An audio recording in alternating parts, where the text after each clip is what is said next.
और कहा एक अपने आपकी क्या मजबूरी थी? मजबूरी थी कोई मजबूरी थी? बता दो आया मैं बॉय, मुझे पता है, मुझे भी पता है मजबूरी नाम की चीज क्या होती है। हाँ, पीछे पीछे वालों को कोई मजबूरी नहीं होती भाई, मैं भी इस रास्ते से गुजरा हुआ हूँ तो नहीं होगी मजबूरी, बस थोड़ा थोड़ा पता चलता ही है। चलो नेक्स्ट नेक्स्ट नेक्स्ट अपन पढ़ेंगे इन्वेस्टिगेशन इन प्रेगनेंसी। हाँ क्या आप घर पे पढ़ के नहीं आए? क्यों? पढ़ा था बट पढ़ा नहीं। सारनाथ स्केल HIE में यूज करते हैं, किसमें? एग्जाम में क्वेश्चन आ जाएगा, व्हाट इज HIE?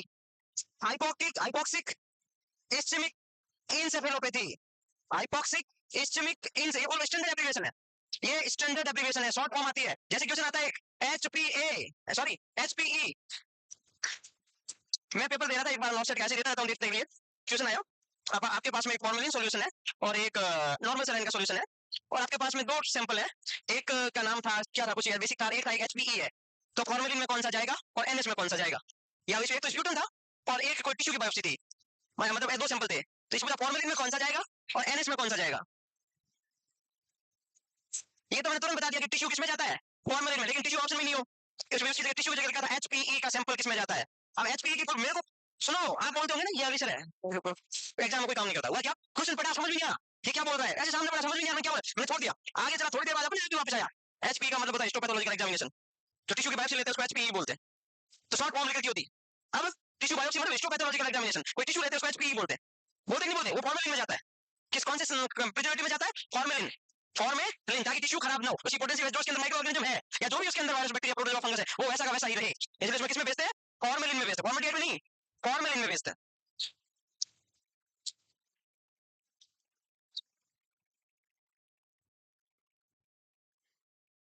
समझ आई ये बात? तो ऐसे कुछ कुछ चीजें होती है। सारनाथ स्केल किसमें यूज करते हैं? और न्यूबॉर्न के बिहेवियर के लिए कौन सी स्केल? ब्रिजल्टन, ब्रिजल्टन न्यूबॉर्न बिहेवियर स्केल, इसका नाम क्या है, ब्रिजल्टन। बेल स्टेजिंग कौन सी बीमारी में चेक करते हैं? लो सर रोजाना क्या नए क्वेश्चन देते हो। BELL बेल क्लासिफिकेशन या बेल स्टेजिंग या बेल स्कोर, स्टेजिंग बोल दो, क्लासिफिकेशन बोल दो या बेल स्टेज बोल दो, कुछ भी बेल, कोई पर्सन था उसने एक डिजीज के बारे में समझाया था, किसी को पता है तो बता दो, उसका भी स्टैंडर्ड एब्रिविएशन है डिजीज का। इस लेवल की पढ़ाई मांगता है नॉर्सेट अच्छी रैंक लाने के लिए, और फ्यूचर में आप चाहते हो कि आप टीचर बनो, तो आपका ऐसा माइंड दौड़ना चाहिए से। बेल स्टेजिंग कौन सी बीमारी में काम करता है? NEC में, फुल फॉर्म बताओ, कौन सी बीमारी का क्लासिफिकेशन है, स्टेज 1 स्टेज 2 NEC। अब बोलो सर NEC की फुल फॉर्म क्या है? ये भी नहीं पता, स्टैंडर्ड एब्रिविएशन है, एग्जाम में आएगा तो पूरा नाम लिखा हुआ नहीं आएगा, ओनली NEC लिखा हुआ आएगा, इतना ही आएगा NEC। बताओ न्यूबॉर्न की डिजीज है कोई? Very good, necrotising enterocolitis, necrotising enterocolitis में कौन सी स्टेज पता करते हैं? Necrotising enterocolitis. हाँ समझ गए, समझ गए ना सभी? कल क्रिकेट में तो चलोगे ना, कल जो नहीं चले ना समझ लेना बैंड बजा देंगे हम। समोसा नहीं पूरा लंच। और बोलो सिर्फ समोसा से क्या होता, पेट भर खाना जब तक अच्छी डकार नहीं आ जाती, full press including water and T, snacks और बीच बीच में सब कुछ। मैं आगे आगे बात बताऊं, ये लिखिए आपने, सच कह रहा हूं। इन्वेस्टिगेशन प्रेगनेंसी में 3 प्रकार के होते, कितने प्रकार के? Clinical, biochemical, biophysical. क्लिनिकल का मतलब है रूटीन और स्पेशल ब्लड से रिलेटेड, बायोकेमिकल का मतलब है लंग्स मैच्योरिटी का टेस्ट, बायोफिजिकल का मतलब है वो फीटल मूवमेंट काउंट या फीटल हार्ट रेट, उसमें 2 चीज ये लिखिए आप, नंबर हेडिंग लगाओ, क्लिनिकल, कौन सा कल?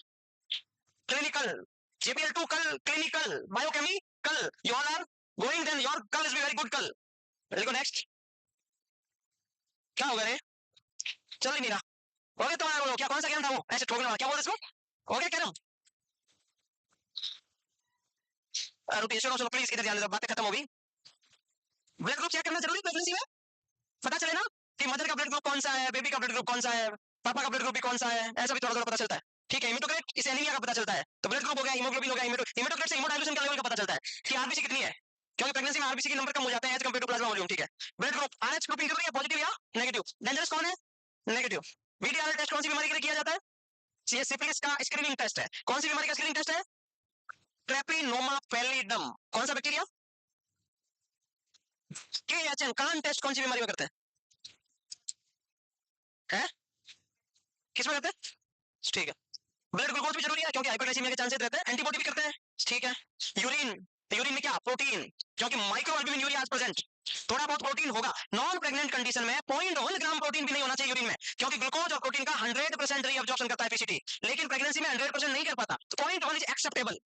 0.1 तक क्या है, एक्सेप्टेबल है। तो यूरिन 0.1 से ज्यादा होने पे उसको अपन लोग प्रोटीन यूरिया बोलेंगे, और हाइपरटेंशन साथ में तो अपन क्रियाक्रम की डेफिनेशन में लिखेंगे, इसलिए यूरिन प्रोटीन जरूरी है। ये बात भी ठीक है। Clean catch specimen, mid stream urine use लेते हैं कल्चरल सेंसिटिविटी के लिए। अगर किसी का कैथेटर लगा है फोलिस, उसका कल्चर लेना है यूरिन का, कैसे लोगे? यूरिनरी बैग में से लोगे, कैथेटर हटा के कंटेनर में लोगे, सीधा क्लैंप करके स्टेराइल टेक्निक से सिरिंज से क्या करेंगे, चलते हुए फ्लो में से लेंगे। समझ में आ रहा, फ्लो में से लिया जाएगा, इस पे इसका ध्यान रखना है। बहुत बढ़िया, very good, thank you so much. समझ में आ रहा है आप लोगों को थोड़ा थोड़ा?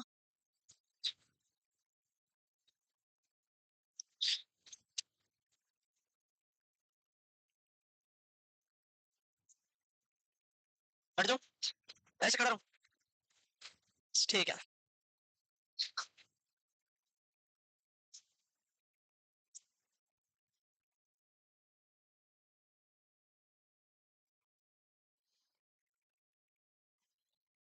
हंस क्यों रहे तुम आगे बैठ के जोर से? हंसने की स्टाइल कैसी? चुपचाप बैठे आराम से, ऐसे ऐसे ऐसे आवाज आएगी जैसे पिन ड्रॉप साइलेंस में से कोई बोतल गिरी है। हाँ मतलब लड़कियों का हंसना थोड़ा अलग होता है, लड़कों का हंसना लड़की हंसती ठीक भी धीरे से लगती, स्टाइल होती है पूरी, मतलब सीखना चाहिए तुम्हें कुछ। चुपचाप बैठी है फिर भी अपनी हंसी कंट्रोल नहीं कर पा रही जोर से। चलो लिखो,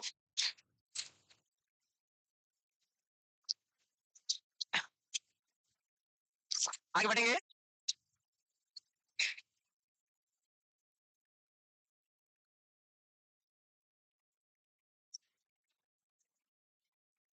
हाँ जी, बातें करने का टाइम मिल गया है ना, लिखा नहीं अभी तक, नो सर उसमें बातों में आंसर, घर गए आज समझ रखा सब।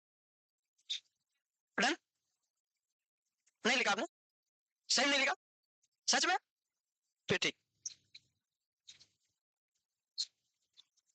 जय हो, आगे बढ़ो। रूटीन इन्वेस्टिगेशन कौन कौन से है इधर ध्यान दे दो। और हीमोग्लोबिन 28 वीक पे वापस रिपीट करते हैं, 36 वीक पे वापस रिपीट करते हैं। यूरिन इज टेस्टेड, हर एक एंटीनेटल विजिट पे यूरिन प्रोटीन और यूरिन ग्लूकोज चेक किया जाता है, हर एक एंटीनेटल विजिट पे। एब्डोमेन की ग्रोथ मैक्सिमम कितनी बढ़ती है, मतलब टोटल एब्डोमेन ग्रोथ कितनी हो जाती है प्रेगनेंसी में? 100 सेंटीमीटर। कहां पे नापते हैं? At the level of umbilicus. जब मापते हैं वहां पेन से मार्क कर देते हैं इंची टेप जितना, कि यहां से पिछली बार मापा था, ऐसे थोड़ा बहुत तो यहाँ को बता देते हैं, यहां से मेजरमेंट किया था। मार्क सेम होना चाहिए, एक बार यहां से मापो दूसरी बार यहां से मापो, अलग आएगा। तो जब हॉस्पिटल में ड्यूटी करते हैं, न्यूबॉर्न बेबी भी होता है, इन्फेंट भी होता है, हम उसकी एज चेक करते हैं, स्पेशली जीआईटी के पेशेंट की, चाहे वो जीआईटी सर्जरी का हो चाहे कैसा भी पेशेंट हो, तो उसमें क्या करते हैं अपन मार्क कर देते हैं कि हमने यहां से मापा था। तो अगर 6 घंटे से एज मार्क करते हैं तो सेम जगह से करनी है, वरना गलत आता है वो आंसर। पहली बात 33 अब आया 39, ऐसे उल्टा हो सकता है। तो हर एक कौन से लेवल पे, अम्बिलिकस के लेवल पे 30 वीक के बाद में 2.5 सेंटीमीटर पर वीक बढ़ती है, मैक्सिमम 100 सेंटीमीटर तक जाती है। एट टर्म पे कितनी जाती है एब्डोमिनल का? 100 सेंटीमीटर। जो लड़के लोग होते हैं ना, उनकी हाइट और उनकी वेस्ट का रेशियो 0.5 होता है, उससे कम होता है तो उसको ओबेसिटी नहीं बोलते। लड़कियों का थोड़ा 0.85 का रहता है, वो कल पढ़ के आना। लड़कों का वेस्ट हाइट रेशियो 0.5 होना चाहिए, इससे ज्यादा होने पे कार्डियोवास्कुलर रिस्क बढ़ता है। वेस्ट हाइट रेशियो, लड़कों का वेस्ट हाइट रेशियो कितना होना चाहिए? वेस्ट डब्ल्यू एच रेशियो बोलते हैं इसको, वेस्ट हाइट रेशियो। मतलब अगर किसी का हाइट का वेस्ट आधा है तब तक मामला ठीक है, तो वेस्ट हाइट रेशियो 0.5 या उससे कम होना चाहिए।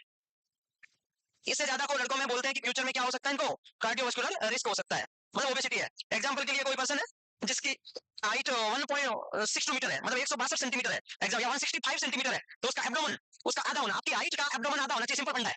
आपकी टोटल हाइट का आपका एब्डोमेन कितना होना चाहिए? हाफ होना चाहिए। आपसे ज्यादा है इसका मतलब तुम्हारा हेल्थ स्टेटस ठीक नहीं है। एक्सरसाइज करो, ठीक है ना, थोड़ा सा ऐसा नहीं कि गंदा है, बट फिर भी आपको एक्सरसाइज वगैरह करना है, खाने पे कम ध्यान देना है, एक्सरसाइज पे ज्यादा ध्यान देना है। ऐसे बॉयज का कह रहा हूँ, गर्ल्स का आई थिंक 0.85 होता है शायद, मेरे एग्जैक्ट याद नहीं, 0.85 याद आ रहा मुझे। हाँ 0.85।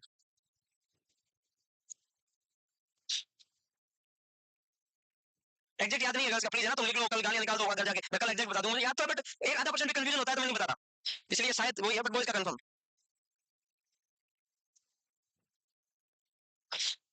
आगे बढ़े।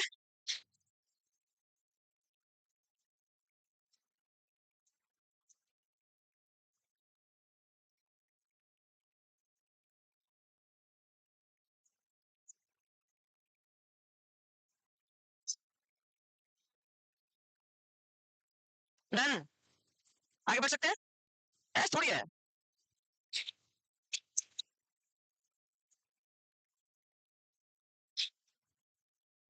Ma'am okay.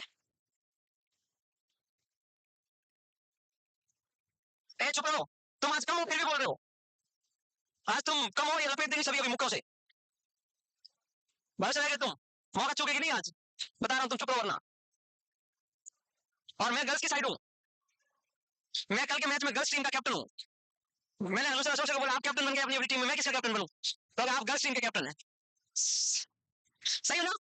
सही है कि नहीं है? हाँ या ना? सही तो है। अब कौन कौन से test? Serological test for rubella, rubella pregnancy में करना। ट्रिकलेट क्या होता है? क्या बात, क्या बात, क्या बात। और हेपेटाइटिस सी। अपन कोई भी सर्जरी करते हैं ना, तो भी ये test PSC pre anaesthetic checkup में भी ये टेस्ट करते हैं, और ये तीनों पॉजिटिव आ जाते हैं ना, तो हमें बहुत सावधानी से, मतलब उसका सर्दी वर्दी बहुत हाई लेवल कैसे। और यूएसजी में प्रेगनेंसी में यूएसजी दो टाइप की होती है, टास टीवीएस। एक तो टास और एक टीवीएस। टीएस टीवीएस टीएस का मतलब क्या है? ट्रांस एब्डोमिनल, जो नॉर्मली करवाने जाते हैं, एक्सपोज करके वहां एक जेल लगा के प्रोब लगा के चेक करके यहाँ ऐसे करके वो कर देते हैं, उसको बोलते हैं trans abdominal. It is not accurate as compare to TVS. TVS का मतलब क्या होता है? Trans vaginal. Trans vaginal sonography किसी ने असिस्ट करवाई है? गायनेकोलॉजिस्ट करता है ट्रांस वेजाइनल सोनोग्राफी। एक प्रोब होती है, वेजाइनल कैनाल से सर्विक्स के थ्रू प्रोब एंटर करते हैं, प्रोब से कैमरे के थ्रू यूट्रस, वेजाइना, सर्विक्स और फैलोपियन ट्यूब का यूटिलाइजेशन हो जाता है मॉनिटर में, फिर उसकी हम यूएसजी की स्कैनिंग करते हैं, उसको बोलते हैं ट्रांस वेजाइनल। ये कौन सी सोनोग्राफी इमेज आ जाए तो ट्रांस वेजाइनल सोनोग्राफी है। ये कौन सी है? जेनेटिक स्क्रीन करते हैं फर्स्ट ट्राइमेस्टर में, याद रखना। जेनेटिक स्क्रीन कौन से में करते हैं? फर्स्ट में। इसका स्पेशल याद रखना, इतना सीधे आ जाए। जेनेटिक स्क्रीन या उसको बोलते हैं डीएनए स्कैनिंग। कौन से ट्राइमेस्टर में करते हैं? फर्स्ट में। Maternal serum alpha beta protein second और थर्ड। फर्स्ट में कभी नहीं करते, सेकंड में। कौन कौन सा अभी बता दूंगा, सेकंड में और थर्ड में, वो अलग अलग पढ़ेंगे अभी हम। अगर एक कपल है जिसका ब्लड ग्रुप, उसकी वाइफ का ब्लड ग्रुप बी है और उसके हस्बैंड का ब्लड ग्रुप ए है, वाइफ का ब्लड ग्रुप क्या है? बी है, और उसका ब्लड ग्रुप क्या है? ए है, तो कौन सा ब्लड ग्रुप बच्चे को नहीं हो सकता? कौन सा ब्लड ग्रुप नहीं हो सकता? कौन सा नहीं हो सकता? तुम तलाक करवा दोगे, सच में करवा दोगे भाई। उनको तो मेडिकल साइंस आती नहीं है।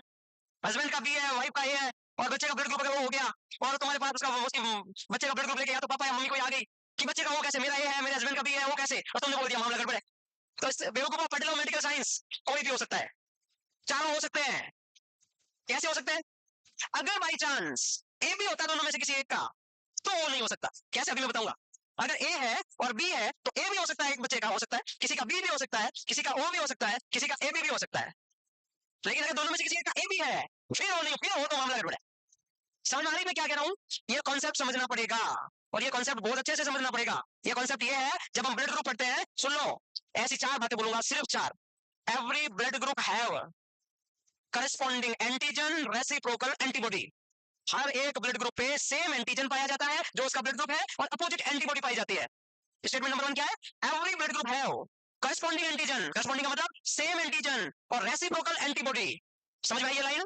जिसका ब्लड ग्रुप ए है उसमें ए एंटीजन, बी है उसमें बी एंटीजन, ए बी है उसमें ए बी एंटीजन, ओ है उसमें, क्योंकि एंटीजन दो ही होते हैं, ए और बी। ओ में नो एंटीजन, क्योंकि दो ही है। तो क्या बोला मैं? ए में ए, बी में बी, और एंटीजन कितने होते हैं? दो, ए और बी। तो ए बी में ए और बी दोनों एंटीजन, और ओ में नो एंटीजन, इसीलिए ओ यूनिवर्सल डोनर। क्यों? ये भी एक मैकेनिज्म है। एंटीजन हमेशा स्टेटमेंट नंबर 2, एंटीजन हमेशा आरबीसी की सरफेस पे पाया जाता है। एंटीजन किसके ऊपर पाया जाता है? Antigen found on the surface of the RBC, protein का बना सब्सटेंस जिसको एंटीजन बोलते हैं। प्रोटीन का बना सब्सटेंस, फॉरेन बॉडी है ये, अंदर जाएगा रिएक्शन करेगा। तो एंटीजन कहां पाया जाता है? आरबीसी की सरफेस पे। और एंटीबॉडी प्लाज्मा सेल पे। Statement number 3, antibody found on plasma cell. Antibody किसके ऊपर पाई जाती है? Plasma cell. ये तीन स्टेटमेंट हो गए ना? हो गए ना तीन? चौथा स्टेटमेंट यही है, every blood group have corresponding antigen reciprocal antibody. इसका मतलब है ब्लड ग्रुप ए है, एंटीबॉडी बी है। ब्लड ग्रुप ए है उसमें एंटीबॉडी बी है, ब्लड ग्रुप बी है उसमें एंटीबॉडी ए है, ब्लड ग्रुप ए बी है उसमें एंटीबॉडी, क्योंकि ए बी एंटीजन आ गया, एंटीजन एंटीबॉडी कभी साथ में नहीं रह सकते, तो ए बी में एंटीबॉडी होती नहीं है। और ब्लड ग्रुप ओ है, इसका मतलब एंटीजन नहीं है, तो एंटीबॉडी ए बी है। सिंपल तरीका एकदम। ये लिखिए सब, पूरा लिखिए सबने। अब मैं एक चार्ट बनाकर आपको बताता हूँ कि कपल में ऐसा कैसे हो सकता है। ये as it is question not set में था, उसे 4 दिन पहले डिस्कस किया था नॉट सेट से। एज इट इज पूरा चार्ट था कि कौन सा स्टेटमेंट सही है, किसी को याद है कि नहीं? ये क्वेश्चन था, चार्ट दे दिया उन्होंने, जो बनाया था हमने वो सेम चार्ट, ये कौन सा स्टेटमेंट सही है, 3 गलत लिखा था, एक सेट कर रखा था। ऐसा होता है, मानना पड़ेगा आपको। इधर लिखना है ब्लड ग्रुप, एंटीजन को हमेशा बड़ी अल्फाबेट में लिखते हैं, ए लिखेंगे तो बड़ा लिखेंगे, और एंटीबॉडी को छोटी एबीसीडी में लिखते हैं। एक तरफ एंटीजन और एक तरफ एंटीबॉडी। अरे सुन लो, कितने ब्लड ग्रुप है फिलहाल? 4 ब्लड ग्रुप। एक तो A B, A B plus minus की बात नहीं कर, प्लस मतलब प्लस आरएच जिसके ऊपर नहीं आरएच वेक्टर वो नेगेटिव, उसको छोड़ो। अब आता है उसको हम बाद में एक स्लाइड में फिनिश कर देंगे। ब्लड ग्रुप ए है तो एंटीजन कौन सा होगा? ब्लड ग्रुप बी है तो एंटीजन, भाई एबीसी में लिखते हैं एंटीजन को। और ये कहां पाया जाता है? Surface of RBC. Surface of, ये कहां पाया जाता है? बस अब सुनना, blood group A antigen A, blood group B antigen B, blood group A B, A B दोनों। और एंटीजन कितने होते हैं? एंटीजन दो ही होते हैं, ए और बी। तो ब्लड ग्रुप ओ सेम होना चाहिए था, वो तो होता ही नहीं है। समझ में आया? इसका उल्टा करो, ए का उल्टा क्या होता है? बी का उल्टा क्या होता है? ए बी का उल्टा क्या होता है? कुछ नहीं, का उल्टा क्या होता है? इतना सिंपल है, उल्टा करना बस। तो ये ब्लड ग्रुप है, इसको बोलते हैं यूनिवर्सल। लेकिन अगर आरएच नहीं है तो सोने पे सुहागा है। आरएच नहीं है तो सच में डोनर है, ओ नेगेटिव यूनिवर्सल डोनर। कौन सा? क्योंकि एक एंटीजन नहीं है, आरएच भी नहीं है, रिएक्शन दो चीजें करती है, एक आरएच और एक ब्लड ग्रुप। तो ओ का एंटीजन नहीं है तो रिएक्शन नहीं होगा, और अगर आरएच भी नहीं है तो आंखें बंद करके किसी को भी ब्लड लगा लो, कभी रिएक्शन नहीं होगा। O negative universal donor. क्यों? क्वेश्चन पूछ रहे, ये तो पहले पुराना हो गया कि ओ नेगेटिव यूनिवर्सल डोनर क्यों बोलते हैं? क्योंकि नो आरएच नो एंटीजन, अंदर किसी में भी डालो कुछ भी नहीं होने वाला। तो दोनों चीजें रिएक्ट करती है, बॉडी एंटीबॉडी बनाती है, क्या बनेगा ही नहीं। AB plus, not AB negative. AB plus is universal receiver. AB plus, not negative. AB plus कोई भी ब्लड, क्योंकि इसके ऊपर कोई नहीं है, कौन नहीं है? एंटीबॉडी। समझ आ गया? ये कॉन्सेप्ट सेट हुआ? सिंपल है, ये सेम चार्ट पेपर में था, सेम एज इट इज। तीनों इधर लिख दिया, इधर बी लिख दिया, इधर ए लिख दिया, इधर बी लिख दिया, इधर ए लिख दिया, इधर ये सही लिख दिया, बाकी उल्टा कर दिया। उसमें ऑप्शन सी रहता है, किसी को याद होगा, सेम सिर्फ एक लाइन चेंज की, बाकी चार्ट पूरा का पूरा रख दिया उन्होंने। A B positive universal donor. Receiver donor हमेशा नेगेटिव होता है, रिसीवर हमेशा। मिटा दूं? मिटा दो ना? क्यों? किसने बोला नो सर? नहीं लिखा तो नो क्यों बोल रहे हो? अब सुनो, एक है फीमेल, एक है मेल, दोनों की होगी शादी, कांग्रेचुलेशन। अरे सुन लो, इसका ब्लड ग्रुप है ए, इसका ब्लड ग्रुप है बी। अब सुनना, तुम बोलोगे प्रेगनेंसी में ऐसा क्यों होता है? प्रेगनेंसी में ऐसा ऐसा होता है जैसा कहीं नहीं होता है। ब्लड ग्रुप में तो होता है, एक आपने ट्रेन देखी, ट्रेन, ट्रेन में आगे जो इंजन ड्राइवर बैठता है उसको क्या बोलते हैं? इंजन। बाकी वाले क्या बोलते हैं? डब्बा। चलाता कौन है? वो इंजन वाला पार्ट, बाकी वाले उसके पीछे पीछे चलते हैं। तो इस वैसे ब्लड ग्रुप में दो ट्रेड, एक होता है डोमिनेंट, एक होता है रिसेसिव पार्ट। एक होता है डोमिनेंट पार्ट, एक होता है रिसेसिव पार्ट। तो जो आगे लिखते हैं उसको बोलते हैं डोमिनेंट। तो ए नाम क्यों पड़ गया? क्योंकि इसमें डोमिनेंट ट्रेड कौन है? ए। पीछे कुछ नहीं है, कुछ नहीं है तो लिख दो ओ। जो आगे है वो लिखा जाता है ब्लड ग्रुप का नाम, ओ वैसे ही है, ओ इस पर जी। बी के पीछे क्या लिख दूं? ये रिसेसिव है तो इसका ब्लड ग्रुप ए, इसका ब्लड ग्रुप बी। अब देखना, लेकिन एक ए ओ है तो ब्लड ग्रुप ए हो गया। देखो अब करते हैं, इससे ए आया किसी दिन, इससे बी आया, तो बच्चे का ब्लड ग्रुप हो गया ए बी। क्या हो गया? क्योंकि पीछे कुछ नहीं है, बी है तो फिर ए बी और नहीं लिखोगे, जो है अगर प्रेजेंट है तो आप लगाना पड़ेगा। इधर से और इधर से बी, क्या हो गया? A B. इधर से ए, इधर से ओ, तो बच्चे का ब्लड ग्रुप ए ओ।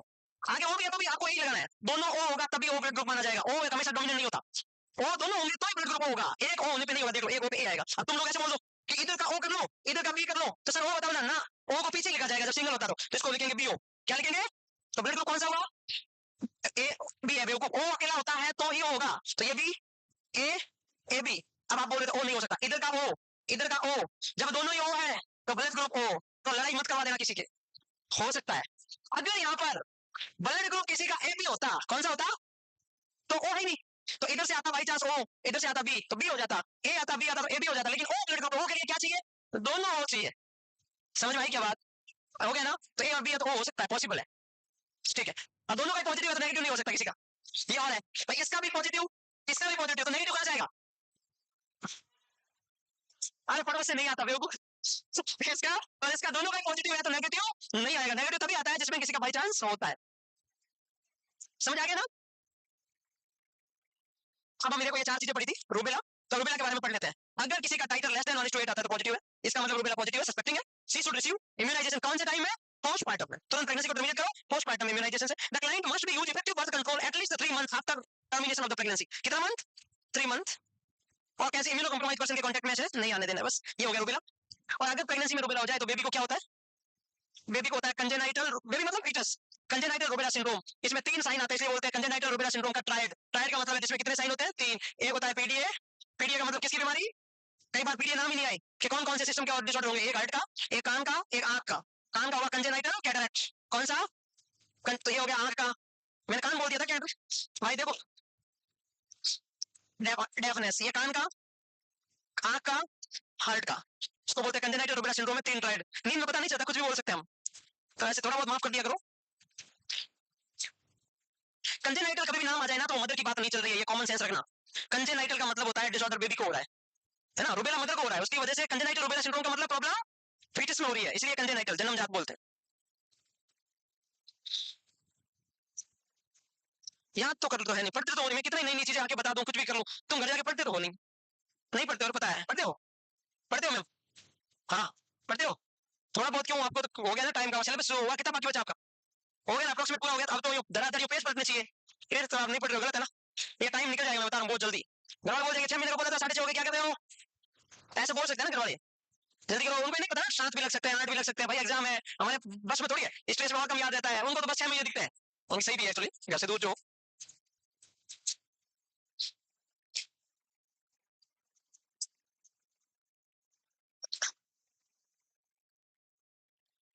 अपन पीडियाट्रिक में कंजेनाइटल डिसऑर्डर पढ़ते हैं ना, जब जब एक ग्रुप ऑफ डिसऑर्डर के लिए एक वर्ड यूज करते हैं, क्या बोलते हैं?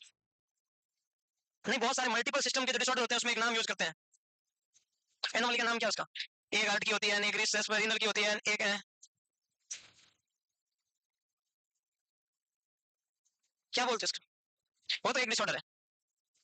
एनोमली होती है जो मतलब मल्टीफैक्टोरियल कॉज की वजह से बहुत सारे सिस्टम के लिए शॉर्ट वर्ड यूज करते हैं।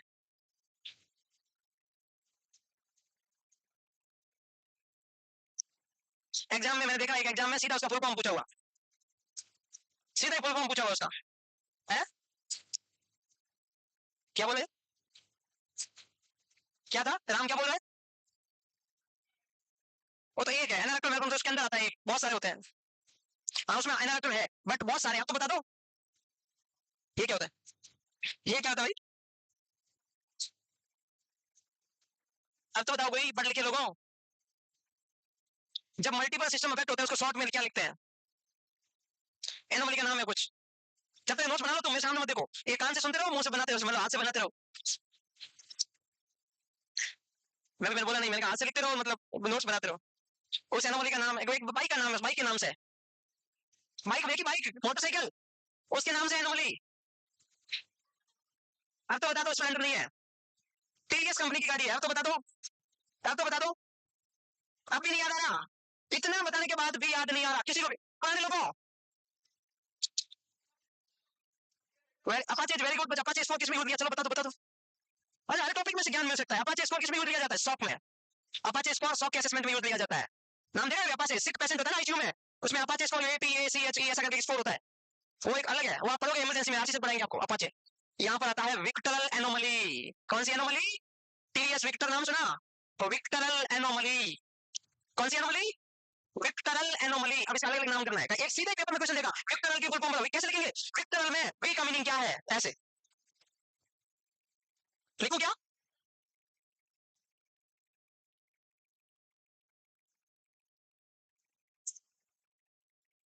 टी के साथ में सेम लाइन में ई आएगा, ध्यान रखना, टी के सेम लाइन में ई आएगा, तो V A C T E R L, ऐसा क्वेश्चन दे दिया, विक्टरल लिख दिया ऐसे, और विक्टरल कैसे लिखते हैं सुनो, एग्जाम में क्वेश्चन क्या आएगा, V A C T E R E छोटा लिखा हुआ आएगा, इसमें ऐसे कर देंगे, इसमें वीक ऐसे गुणा कर देंगे, इसका मीनिंग बताओ, ऑप्शन दे देंगे कुछ भी, या बोल देंगे इसका मीनिंग बताओ, या बोल देंगे इसका मीनिंग बताओ, या बोल देंगे इसका बताओ, ये दोनों ऑलमोस्ट साथ में पूछते हैं, इसका मीनिंग बताओ, इसका मीनिंग बताओ, इसका मीनिंग, ऐसे करके, इस बारे में कोई बता सकता है?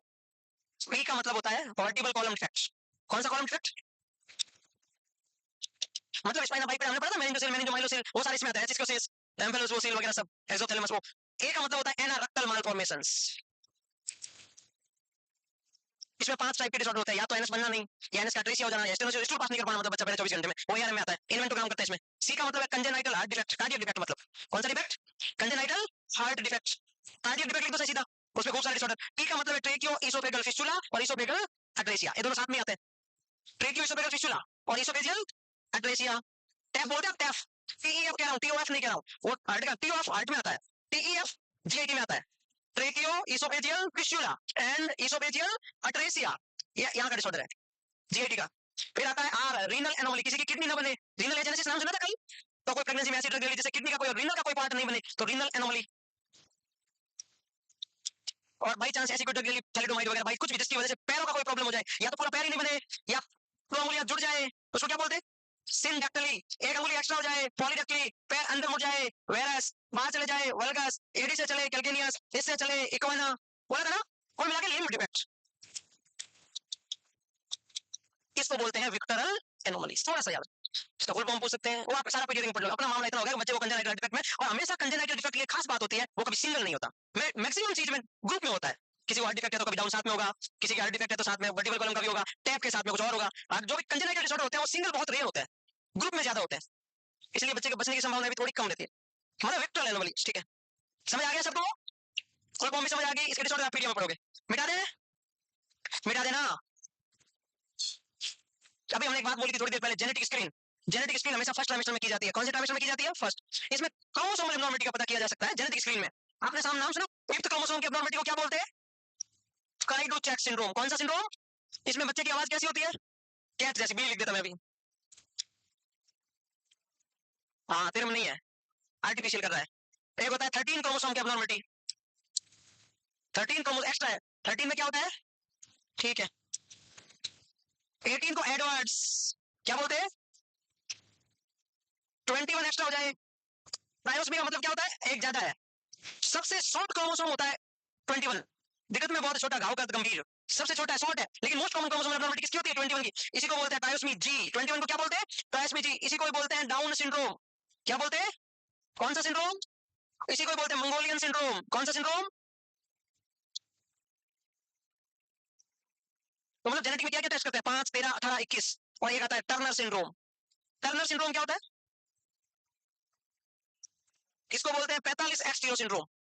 सही बोला, सही लिखा क्या? 45X0 सिंड्रोम सही लिखा क्या? अच्छा, 45X0 का मतलब क्या हुआ? 45 प्लस X 46 तो हो गए। इसमें एक्चुअल में एक क्रोमोसोम मिसिंग है। सुनो, यहाँ लिखने की स्टाइल अलग है, ये जानबूझ के ऐसा लिखा है। इसमें ऐसे लिखते हैं, ऐसे 45-X0। एक्चुअली मीनिंग ये है कि इसमें टोटल क्रोमोसोम 45 है। इसका एक्चुअल मीनिंग ये होता है कि 44 प्लस X प्लस 0। लिखते कैसे हैं? 45-X0। लेकिन आपको ये तो समझाने के लिए बता रहा हूँ, रियल में कितने होने चाहिए? 23 pair, 22 pair plus XX in female, XY in male. यही होना चाहिए नॉर्मली। नॉर्मली क्या होना चाहिए? सुनना, 22 पेयर दोनों में सेम है, मेल में और फीमेल में दोनों में सेम है। फीमेल में फिर क्या होगा? XX। तो 22 का मतलब 44, 45 और 46। टर्नर में क्या होगा? सिर्फ ये एब्सेंट, ये। तो ये कितना हो गया? 44, और ये कितना हो गया? 45। तो इसमें मतलब ये है कि टोटल कितने हैं? टोटल है 45।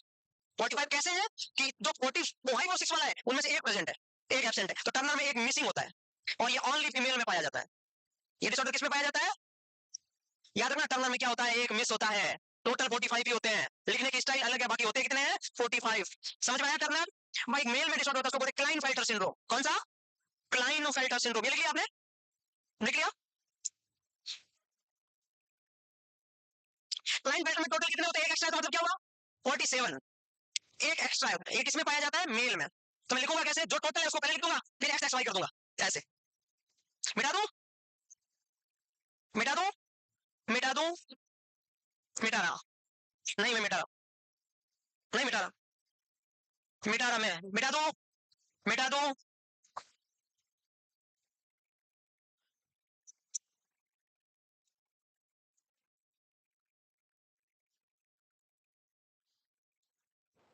डन डन, बोलो ना। तुम इतना क्या कर रहे हो?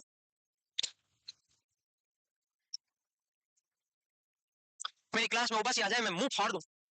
जो उबासी आए बीच में हाथ डाल दूं, दोनों अलग अलग कर दो, दोनों पकड़ के ऐसे। चाहे मेरे यहाँ पर नकल साइन पॉजिटिव आ जाए, रसेल साइन, रसेल साइन सुना है?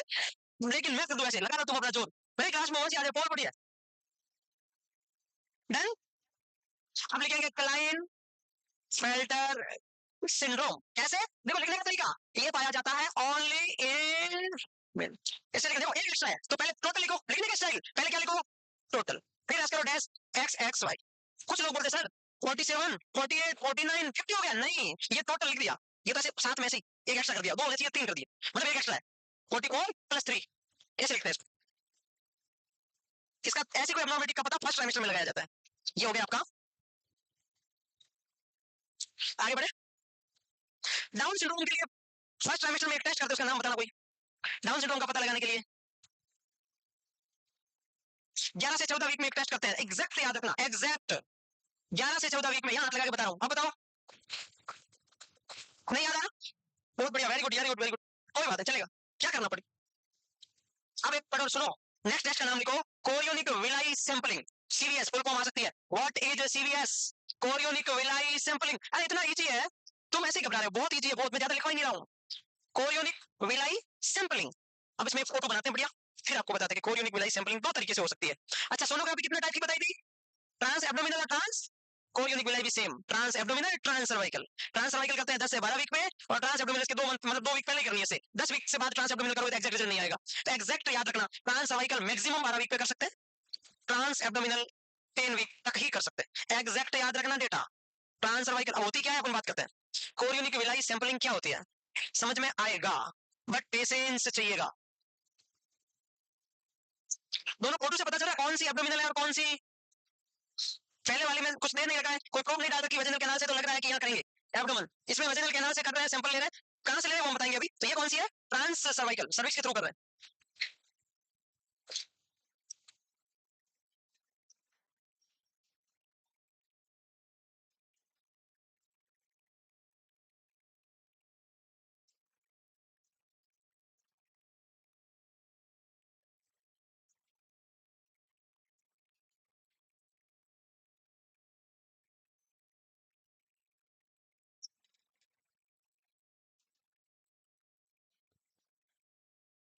हेलो, बात नहीं, कैरम खेल गया इसका मतलब ये थोड़ी है कि उस गोटी की तरह मुझे भी उड़ा दोगे, ऐसा थोड़ी है भाई। चलो इधर आओ, अब मैं 3 फोटो बता रहा हूँ, कितने फोटो, 3, सुनना प्लीज प्लीज। ये यूट्रस है, ये यूट्रस है, ये भी यूट्रस है, वाह भाई। ये प्लेसेंटा है, ये भी प्लेसेंटा है, ये भी प्लेसेंटा है, वाह भाई। ये अम्बिलिकल कोड है, ये अम्बिलिकल कोड है, ये अम्बिलिकल कोड है, ये बाबू है, ये भी बाबू है। सो जा बाबू सो जा, नीचे बाबू सोता है, ऊपर पंखा चलता है, ऐसा कुछ बोलते हैं ना, कैसे बोलते हैं, ये ऐसे समझ आ गया। आप सुनो, इसको क्या बोलते हैं, प्लेसेंटा, क्या बोलते हैं, और इसके अंदर में कौन सी विलाई होती है, पढ़ चुके हैं हम लोग, इसको क्या बोलते हैं, इसके अंदर जो पानी होता है उसको क्या बोलते हैं, बस। अब तीनों टेस्ट में एक खास बात है, सोनोग्राफी मशीन होना जरूरी है, वरना गुद्दा कहीं और लगाओगे, लग कहीं और जाएगा, मामला बिगड़ जाएगा। तो तीनों टेस्ट देखो, अगर मैं इस पानी सिरिंज डाल के पेट में से पानी का सैंपल ले रहा हूं तो उसको क्या बोलेंगे, क्या बोलेंगे, वो एमनियो एमाइनो जो भी है। अगर मैं प्रिक करके इस अम्लाइकल कॉर्ड का सैंपल ले रहा हूं उसको क्या बोलेंगे, कॉर्डो, स्किन से ले रहा हूं, स्किन की तो परक्यूटेनियस कॉन्डोसिंथेसिस, ठीक है। और अगर मैं निडल से इस फोलियोनिक विलाई में से सैंपल ले रहा हूं उसको क्या बोलेंगे, समझ आया तीनों, इमेज आ सकती है तीनों में से किसी एक की, एक में अम्लाइकल कॉर्ड में क्लियर कट ऐसे करके देगा कि ये कौन सा प्रोसीजर है, एक में अम्नियोटिक कैविटी में से निडल का टिप होगा, किसी का टच नहीं होगा, समझ आना, अमीनो सिंथेसिस है। और एक में प्लेसेंटा के अंदर निडल है, उसको बोलेंगे कोरियोनिक विलाई सैंपलिंग। तीनों बातें समझ में आई क्या, हाँ या ना। आप सुनो, ये तीनों टेस्ट बिना यूएसजी गाइडेड नहीं कर सकते, क्या पता फीटस को इंजरी हो जाए, क्या पता प्लेसेंटा को इंजरी हो जाए, क्या हो सकता है, प्लेसेंटा हट सकता है, उसको बोलते हैं abruptio placenta. Premature separation of placenta हो सकता है कि नहीं हो सकता, प्लेसेंटल इंजरी हो सकती है कि नहीं हो सकती। तो प्लेसेंटल इंजरी से बचने के लिए, फीटल इंजरी से बचने के लिए हमें ये सारे टेस्ट यूएसजी गाइडेड करने पड़ते हैं। आजकल तो नए नए डॉक्टर है, सेंट्रल लाइन भी यूएसजी गाइडेड डालते हैं, उनसे डलती नहीं है, पहले देखते हैं यूएसजी से कहां है वेन, कहां आर्टरी, फिर ऐसे करके डालते हैं। तो कहने का मतलब यूएसजी गाइडेड सेफ रहता है, उससे जहां आपको पिक करना है वही करोगे आप, वरना आपने पिक किया प्लेसेंटा के अंदर से निडल रैप्चर कर दिया, एब्रुप्सियो प्लेसेंटा होने के चांसेस रहते हैं। तो ये तीनों टेस्ट समझ में आए क्या, जैसे इसमें ये क्या कर रहा है, अमीनो सिंथेसिस ले रहा है, ये निडल अगर यहां लेता, ये निडल यहां जाती तो, और ये निडल इधर से देख के डाल देता, हाँ इधर से ठीक है प्लेसेंटा, देखने से क्या पता चलता है, प्लेसेंटा का पता चल जाता है। तो ये निडल अगर यहां डालता तो कोरियोनिक विलाई सैंपलिंग, समझ में आया ना मैं नीचे, आया ना, इतना समझ में आ गया। अब यहाँ से एक ट्रीट बताता हूँ आपको, एक वैसे आगे पढ़ाने वाला हूँ बट शॉर्ट में याद हो जाएगा। कोर्डोसिंथेसिस हमेशा 18 वीक पे करते हैं, मतलब अम्लाइकल कोड में से ब्लड कब लेते हैं, 18 पे। अमीनो सिंथेसिस की अलग अलग टाइम है, वो हम सेकंड में भी करते हैं, थर्ड में भी करते हैं, अभी हम डिस्कस करेंगे पूरा। कोर्डो का एग्जैक्ट याद रखना 18 वीक पे करते हैं, और कोरियोनिक विलाई सैंपलिंग हम पढ़ चुके हैं 10 वीक और 10 से 12 वीक। एब्डोमिनल वाली थोड़ी पहले कर लो, सर्विक्स में 2 वीक एक्स्ट्रा टाइम ले लो, फिर वो ज्यादा स्पेसिफिक है तो 2 वीक लेट भी करोगे तो चल जाएगी। बट सीरियस का सीधा क्वेश्चन आ जाए, कौन से ट्राइमेस्टर में करते हैं, फर्स्ट में या सेकंड में या थर्ड में, फर्स्ट में, सीरियस इज फर्स्ट में। और कोर्डोसिंथेसिस का सीधा क्वेश्चन आ जाएगा सेकंड वीक में। ये बेसिक कॉन्सेप्ट समझ में आया क्या, पहले बेसिक पे चलते हैं, फिर हम इसको अब अमीनो सिंथेसिस की मैं बात करने वाला हूं। अमीनो सिंथेसिस, देखो सिंथेसिस का मीनिंग क्या होता है, aspirate the fluid through a syringe, थोड़ा सिंथेसिस, थोड़ा सिंथेसिस, पैरासिंथेसिस, नाम सुना। एसाइटिस का ट्रीटमेंट क्या है, एसाइटिस का ट्रीटमेंट क्या है, पैरासिंथेसिस। एब्डोमिनल कैविटी में फ्लूइड बचाना क्या कहलाता है, एसाइटिस। निकालना क्या कहलाता है, पैरासिंथेसिस। थोरेसिक कैविटी में फ्लूइड बचाना, पानी बचाना, ब्लड बचाना, क्या होता है, ब्लड बढ़ जाए तो थोरेक्स, पस बढ़ जाए पायोथोरेक्स, इम्पाइमा, पानी बढ़ जाए फ्लूइड कैविटी में, फ्लूइड इन्फ्यूजन, निकालना क्या कहलाता है, फोटोसिंथेसिस। तो वैसे ही अम्नियोटिक कैविटी से पानी निकालना अमीनो सिंथेसिस, और इसमें भी क्या यूज करते हैं, सिरिंज यूज करते हैं। तो अमीनो सिंथेसिस क्या है, with the help of the syringe under USG guided removal of fluids, हो गया खत्म बात। अब देखो इधर, ये समझ में आ गया क्या, अमीनो सिंथेसिस का मतलब होता है फ्लूइड निकालना, और ये अमीनो सिंथेसिस कभी फर्स्ट सेमेस्टर में नहीं करते, क्यों नहीं करते, इतना होता ही नहीं है तो निकालो, करते तो बहुत अच्छा रहता, रिजल्ट अच्छा आता, लेकिन होता ही नहीं है। बट इसीलिए हम क्या करते हैं, सेकंड ट्राइमेस्टर में और थर्ड में करते हैं। तो अमीनो सिंथेसिस 2 टाइप का होता है, एक होता है सेकंड ट्राइमेस्टर में भी करते हैं, और एक जैसे मैं लिखूं वैसे वैसे लिखना है, लिखना चाहे बाद में, पहले सुन लो, बाद में टाइम दे दूं। एक सेकंड ट्राइमेस्टर में और एक थर्ड ट्राइमेस्टर में। सुनना, सेकंड ट्राइमेस्टर में किसके लिए किया जाता है, एग्जाम में क्वेश्चन आता है, to detect chromosomal to detect, लेकिन थर्ड ट्राइमेस्टर में तुम क्रोमोसोमल एबनॉर्मलिटी डिटेक्ट करके भी क्या कर लोगे, तो हमारा प्लान चेंज। थर्ड ट्राइमेस्टर में हम ये देखते हैं कि बेबी के लंग्स मैच्योर कितने हुए हैं, to detect fetal lung maturity, to detect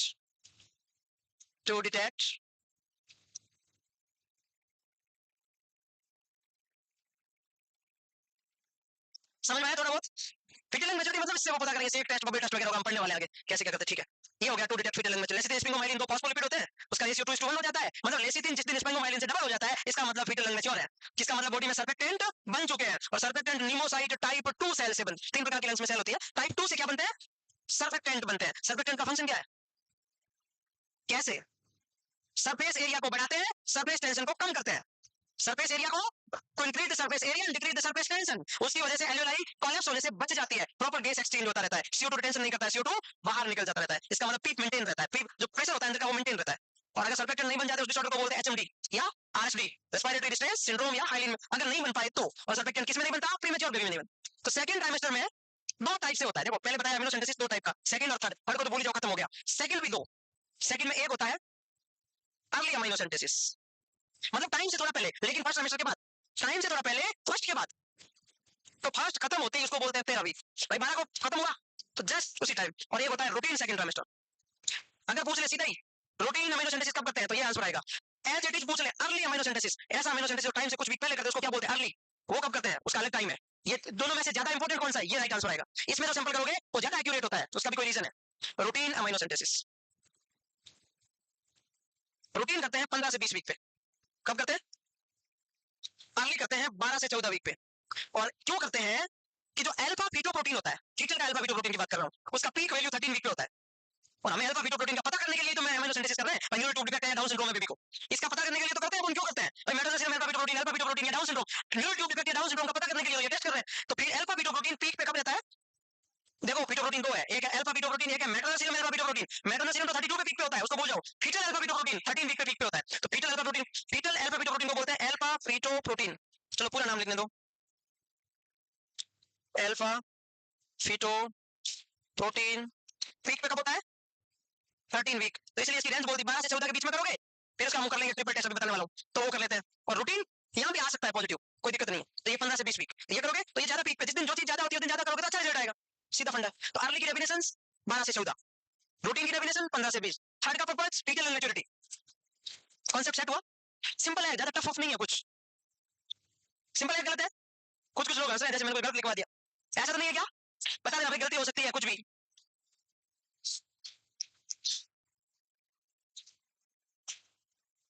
लिख लिया,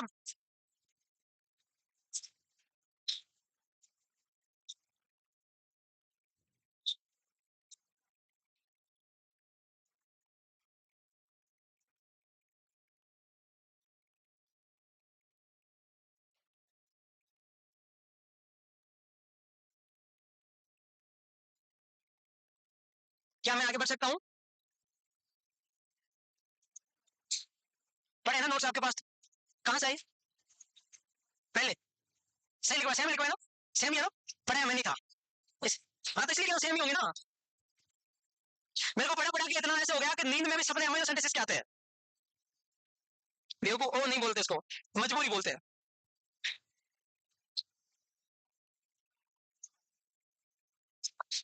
पैसा आएगा ना तो आपको पता चल जाएगा पैसा आ गए, अभी टाइम है पैसों में। चलो आगे बढ़े, बढ़ो आगे। पैसा आता हुआ दिखता है मुझे, जाता हुआ नहीं दिखता कभी, ऐसे जाता यूं सेट, एक ह्यूमन नेचर है, अगर आपको ATM दे दिया तो ATM वाले कंगाल हो जाएंगे, हो जाएंगे, कहाँ गया पैसा, बेटा तुम बोलो, मैं कुछ ज्यादा इस बार मैं कमेंट करना नहीं चाहता, छोड़ो कैंसिल। अब हम पढ़ते हैं, देखो अमीनो सिंथेसिस का ये लाइन है, कोई काम की नहीं, बस हो गई, मतलब ये सिर्फ ज्ञान है, क्या है ज्ञान, ये पंचर करके एमनियोटिक कैविटी से एब्डोमेन के थ्रू पानी निकालना, ये आपको पता चल गया। सेकंड लगभग कब करते हैं, रूटीन लिखना, अर्ली की जगह क्या लिखना, रूटीन, अर्ली की जगह रूटीन लिखना, इसमें अर्ली का मतलब होता है कि सेकंड वाला, एंटीनेटल डायग्नोसिस ऑफ क्रोमोसोमल और जेनेटिक डिसऑर्डर के लिए। लेटर मंथ में, लेटर मतलब थर्ड ट्राइमेस्टर में फीटल मैच्योरिटी के लिए लिख चुके हैं सब। अगर एमनियोटिक फ्लूइड ल्यूकोनियम है इसका मतलब फीटस डिस्ट्रेस है, ये हम पहले पढ़ चुके हैं। तो ये सिर्फ क्या था, ज्ञान था, ये सिर्फ क्या, जो लिखना चाहो लिखो, बाकी सब पढ़ा चुके हैं, बाकी मेरे को लगता नहीं इनमें से कोई खास बात है। भाई डेफिनेशन आपको पता, रूटीन मंथ आपको पता, लेटर मंथ आपको पता, पर्पस आपको पता, एमनियोटिक फ्लूइड में मेकोनियम है, इसका मतलब क्या होता है, ग्रीन कलर का amniotic fluid, because of पेटस distress, ये आपको पता, पेसो, सारी चीजें मुझे लगता है आपको पता है इसमें। तो मैंने क्या बोला, ये ऐसे ज्ञान था। अब जो कुछ लोग लिखना चाहे, कुछ नहीं लिखना, मुझे लगता नहीं है इसमें कुछ खास है। क्या है इसमें, कुछ है नहीं बात। कुछ लोग बोलेंगे सर डेफिनेशन पिछली बार नहीं लिखाई थी आपने, हम डेलिबरेट कौन सा जरूर लिखेंगे। डेलिबरेटली का मतलब क्या होता है, होले से, धीरे से, यूएससी गाइडेड, देख के, सोच समझ के, बस आगे बढ़े। आए हो गया ना, मैंने वो इसलिए बताया था ताकि वो वहां पर कुछ न समझाना पड़े। आगे बढ़ो। अब एक और ज्ञान है, सुन लो नेक्स्ट ज्ञान, वो भी ज्ञान ही है बट वो लिख सकते हैं, वो भी ज्ञान ही है बट ज्ञान ऐसा है कि आप उसमें एक दो लाइन लिख सकते हैं। ज्ञान क्या, देखना, आगे करो, आगे बढ़ो। ज्ञान के लिए वो लिख रही थी बेवकूफ, पूरा पूरा मना किया फिर भी लिख रही, बताना कहाँ क्या लिखा, पूरा लिखा। हाँ तो कितना ही पढ़ा दो, लिखना है मीन्स लिखना है, लिख लो भाई। कहाँ जा रहे हो,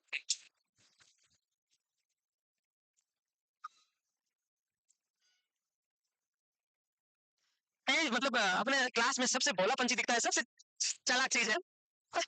यो चालाक ब्रो, चालाक है? आप ऑलरेडी सीधे जॉब कर रहे हो ना, हाँ सेलेक्टेड है, अब सीधा एम्स, हाँ वो गॉड ब्लेस यू, बट है चालाक ब्रो, है नहीं, बहुत चालू चीज है, पता चल जाता है लोग, सबसे ज्यादा आवाज यही करते हैं ना। हाँ आप इनके दलाल हो, साथ चले जाओ, पेंट खोल लेना, जाओ।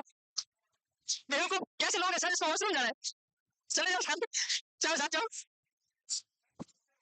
जाओ जाओ जाओ, सही से जाओ, ध्यान रखना अच्छे से चेन का। हाँ हाँ बेवकूफ, चुप करो। हाँ पहले इनसे बात करो ना, उसमें उसको डीआईडी बोलते हैं, डबल जेनेटिक डिसऑर्डर होता है, वो अलग होता है, वो अलग, दोनों ही अलग है, वो क्लाइन फिल्टर भी हो सकता है, टर्नर भी हो सकता है, डिपेंड करता है। वाह थैंक यू, क्या बात है राहुल, मतलब यहाँ लोग मीडिएटर रखते हैं, सर इसको वॉशरूम जाना है, तू चला जा भाई साथ में, मतलब क्या ही दुनिया है, हे भगवान। चलो आगे बढ़े। एक छोटा सा क्वेश्चन है, अगर 20 वीक से पहले अमीनो सिंथेसिस करते हैं तो ब्लेडर फिल करके करना है, हालांकि मैंने यहाँ पर नहीं लिखा है बट मैं बता देता हूँ क्यों, क्योंकि यूट्यूब छोटा होता है तो ब्लेडर फुल होगा तो यूट्यूब थोड़ा सा ज्यादा एक्सटेंड रहेगा, स्टैंड रहेगा, और 20 वीक के बाद कभी अमीनो सिंथेसिस करो तो ब्लेडर एम्प्टी करके करना है, ये पहली लाइन में आप करेक्शन कर लेना, आफ्टर एम्प्टी द ब्लेडर, ये आफ्टर 20 वीक है, और before 20 week with full bladder amino synthesis, दो लाइनें लिखनी यहाँ पर, before 20 week with full bladder, after 20 week with empty bladder, ठीक है। पेशेंट को एकदम ड्रैप ड्रैप समझते हो, ओटी में थोड़ा बहुत काम किया, और इमरजेंसी में सबने बहुत अच्छे से पेंटिंग वेंटिंग ड्रिपिंग पता है वो सब, पेंटिंग वो एक छोटे से लेके आगे बीटाडीन बॉडी पे गिरा के बॉडी ऐसे कलर करते हैं, कलर करते हैं, बोलते पेंटिंग। अरे 3 बार स्किन को एंटीसेप्टिक सॉल्यूशन से क्लीन करना क्या कहलाता है, पेंटिंग। पेंटिंग करने के बाद में उसको अच्छे से कवर करते हैं, बीच में से हॉल सीट से वो ड्रिपिंग वेपिंग कुछ होता होगा, तो अच्छे से हॉल रखते हैं बीच में, यहाँ बाकी पूरा ग्रीन सीट से ऐसा ग्रे, ये हॉल सीट क्यों लगाते हैं, चलो बताना देखिए। जैसे किसी का यहाँ पे प्रोसीजर करना है तो इतनी बड़ी हॉल यहाँ हॉल रखते हैं खाली, बाकी क्यों लगाते हैं ग्रीन सीट, क्यों लगाते हैं ग्रीन सीट, प्राइवेसी मेंटेन करने, यहाँ किसी का प्रोसीजर, यहाँ कौन सी प्राइवेसी डिस्टर्ब हो रही है उसकी, यहाँ किसी का प्रोसीजर है, यहाँ कौन सी प्राइवेसी डिस्टर्ब हो रही, किसी के यहाँ कुछ हो रहा है तो पूरा कवर यहाँ रखते हैं, सेंटर लाइन यहाँ डालते हैं, यहाँ और रखते हैं, बाकी कवर करते हैं, ये कौन सा आंसर हुआ। सुनो, प्राइवेसी हर चीज में नहीं होता, देखो जैसे एग्जांपल के लिए ये एब्डोमेन है, एब्डोमेन पे यहाँ पर कुछ ऑन है यहाँ पर, तो हम क्या करते हैं, एक ऐसी लेते हैं होल सीट, पहले पेंटिंग वगैरह कर दी, क्लीन कर दिया, अब इसके ऊपर ये सीट लगाते हैं पूरी, और यहाँ होल रखते हैं, अब ये ग्रीन सीट लग गई तो ये एरिया क्या हो गया, स्टाइल हो गया, अब आपके हाथ भी टच होंगे उसके ऊपर, तो आपने यहाँ वॉश कर गाउन पहन कर आप स्टाइल हो, अगर आपने गाउन वगैरह वॉश हो गए, आपने गाउन पहन लिया तो आप क्या हो, स्टाइल हो, तो आपका कोई ड्यूरिंग एनी स्टाइल प्रोसीजर आपका कोई भी बॉडी सरफेस का एरिया किसी अनस्टाइल फ्लूइड के कांटेक्ट में नहीं आना चाहिए, तो आप ऐसे टच भी करोगे, भाई काम करते हुए आपके हाथ भी तो टच होंगे, तो अगर वो साइड से आपने यहाँ पर कुछ नहीं लगा रखा इतना बड़ा एक्स्ट्रा, यहाँ से लेके यहाँ तक पूरा कवर नहीं, साइड प्रोसीजर यहाँ से कर रहे हो, तो आपने यहाँ टच हो गया हाथ, तो आप अनस्टाइल हो गए, और दूसरी बात काम करते करते आपको इंस्ट्रूमेंट रखना है, तो आप ये आपका पूरा सरफेस है, आप कहीं रखो, जो कहीं भी रखो ना, तो स्टाइल फील्ड को मेंटेन करने के लिए हम वो सीट यूज करते हैं, इससे ये बात एक्सपोज हो गया, बाकी पेरियस क्योंकि ये कपड़ा है, वैसे ने कुर्ता पहन रखा है, तो ये तो स्टाइल है ना, या बॉडी एक्सपोज भी होगी तो स्टाइल है, कुछ भी कर लो आप चाहे, तो ऐसा वो सीट रख दिया स्टाइल, तो इससे क्या हो जाएगा, पूरा फील्ड स्टाइल मेंटेन हो गया, इसलिए किया जाता है ताकि स्टाइल मेंटेन रहे, क्योंकि आप जब खुद स्टाइल होते हैं तो आपको मतलब खुजली भी आ रही है तो दूसरा करेगा, आप नहीं कर सकते, हाँ नहीं कर सकते, मैं कह रहा हूँ, मजाक नहीं कर रहा हूँ, हाँ सच है, अगर किसी को खुजली आ रही होती है, एक दिन एक हाँ मैं था एक दिन ओटी में ऐसे हेल्प कर रहा था कि हमारे एक जो डॉक्टर जी थे, क्या नाम था उनका, उनको खुजली आ रही, मेरे को ब्रदर जी ऐसे, मैंने सोचा क्या हो गया, ऐसे करेंगे क्या हो गया, तो थोड़ा सा ऐसे अटपटा सा लग रहा है, तो फिर मैंने कहा ठीक है मैं खुजा लेता हूँ, तो बात वो है, ऐसा थोड़ा सा ऐसा होता है, हाँ सच कह रहा हूँ मजाक नहीं, सुनो, ये अमीनो सिंथेसिस हो गया, अब नेक्स्ट बात, जिस पार्ट से आप पंचर करोगे उस पार्ट में लोकल एनेस्थेटिक देंगे, लोकल एनेस्थेटिक, लोकल एनेस्थेटिक कौन सा देते हैं, लिग्नोकेन, लिग्नोकेन नहीं देते मोस्ट कॉमनली, लिग्नोकेन और कहाँ यूज करते हैं, एक पेशेंट इंक्रीज आईसीपी का है, वेंटिलेटेड है, सक्शन करना है, हर एक सेक्शन से पहले, बिफोर एनी इन्वेजिव प्रोसीजर। लेकिन लोग आईवी देना होता है, आईवी नॉट इंट्राडर्मल, इसमें तो इंट्राडर्मल है, आईवी देना होता है before any invasive procedure including sectioning. Increase ICP के पेशेंट की रिस्क होती है, इसमें न्यूरोसर्जरी का पेशेंट है, उसमें हम क्या देते हैं, लिग्नोकेन आईवी देते हैं, याद रखने का। नीडल लेके 20 से 22 स्पाइनल नीडल बड़ी वाली 4 इंच जिसकी लेंथ है, 4 इंच का मतलब 10 सेंटीमीटर जिसकी लेंथ है। एमनोटिक कैविटी में सोनोग्राफी, ध्यान रखना पेशेंट की इंजरी नहीं हो, अमेरिकन कॉर्ड की नहीं हो, फीटस की नहीं हो, इसलिए हम यूएसजी गाइडेड करते हैं।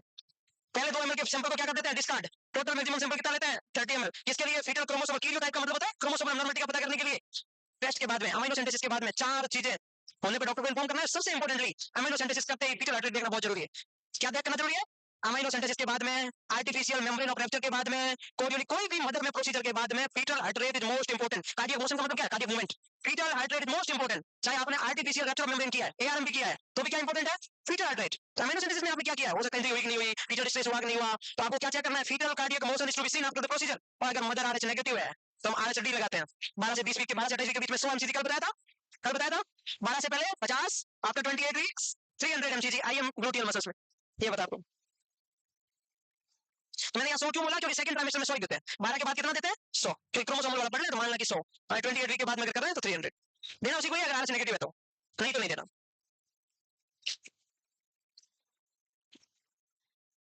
एक एक कॉन्सेप्ट समझ में आया, नहीं आया होगा ना।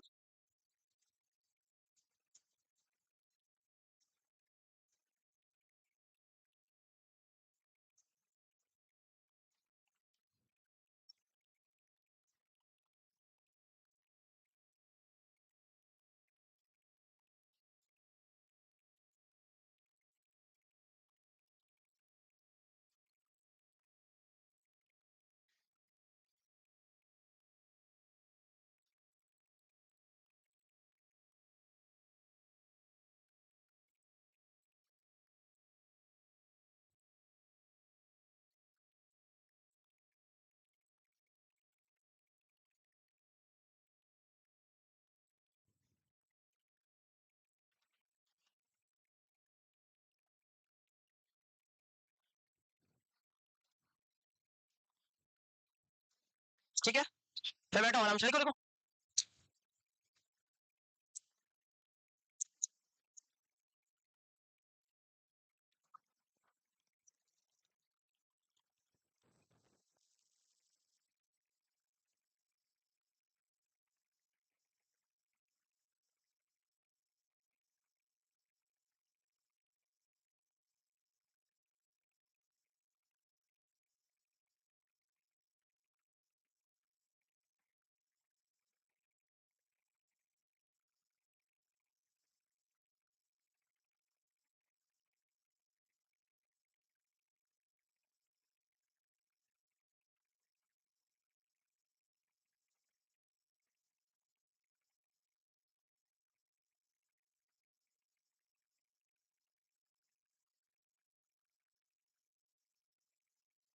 हेलो,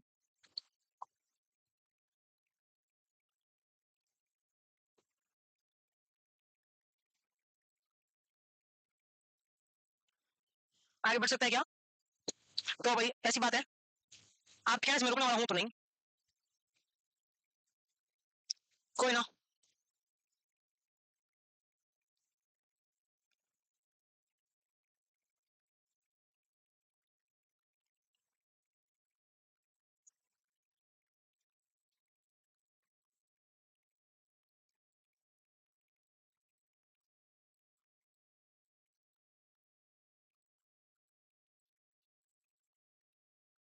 डन, कितनी लाइन बची, 2।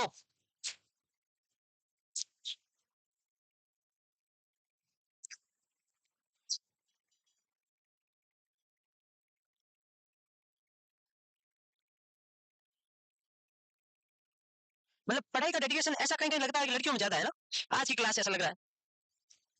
हाँ मेरे में तो है, but I am not a girl, कह रहा हूँ, बॉयज में भी होता है ऑफकोर्स, पर आज की क्लास ऐसा लग रहा है कि ऐसे बोलती हम ही पढ़ते सब कुछ, हम क्लास मिस नहीं करते, तुम क्या जानो स्ट्रगल की कीमत रमेश बाबू, है वो वाली बात है तुम्हारे अंदर।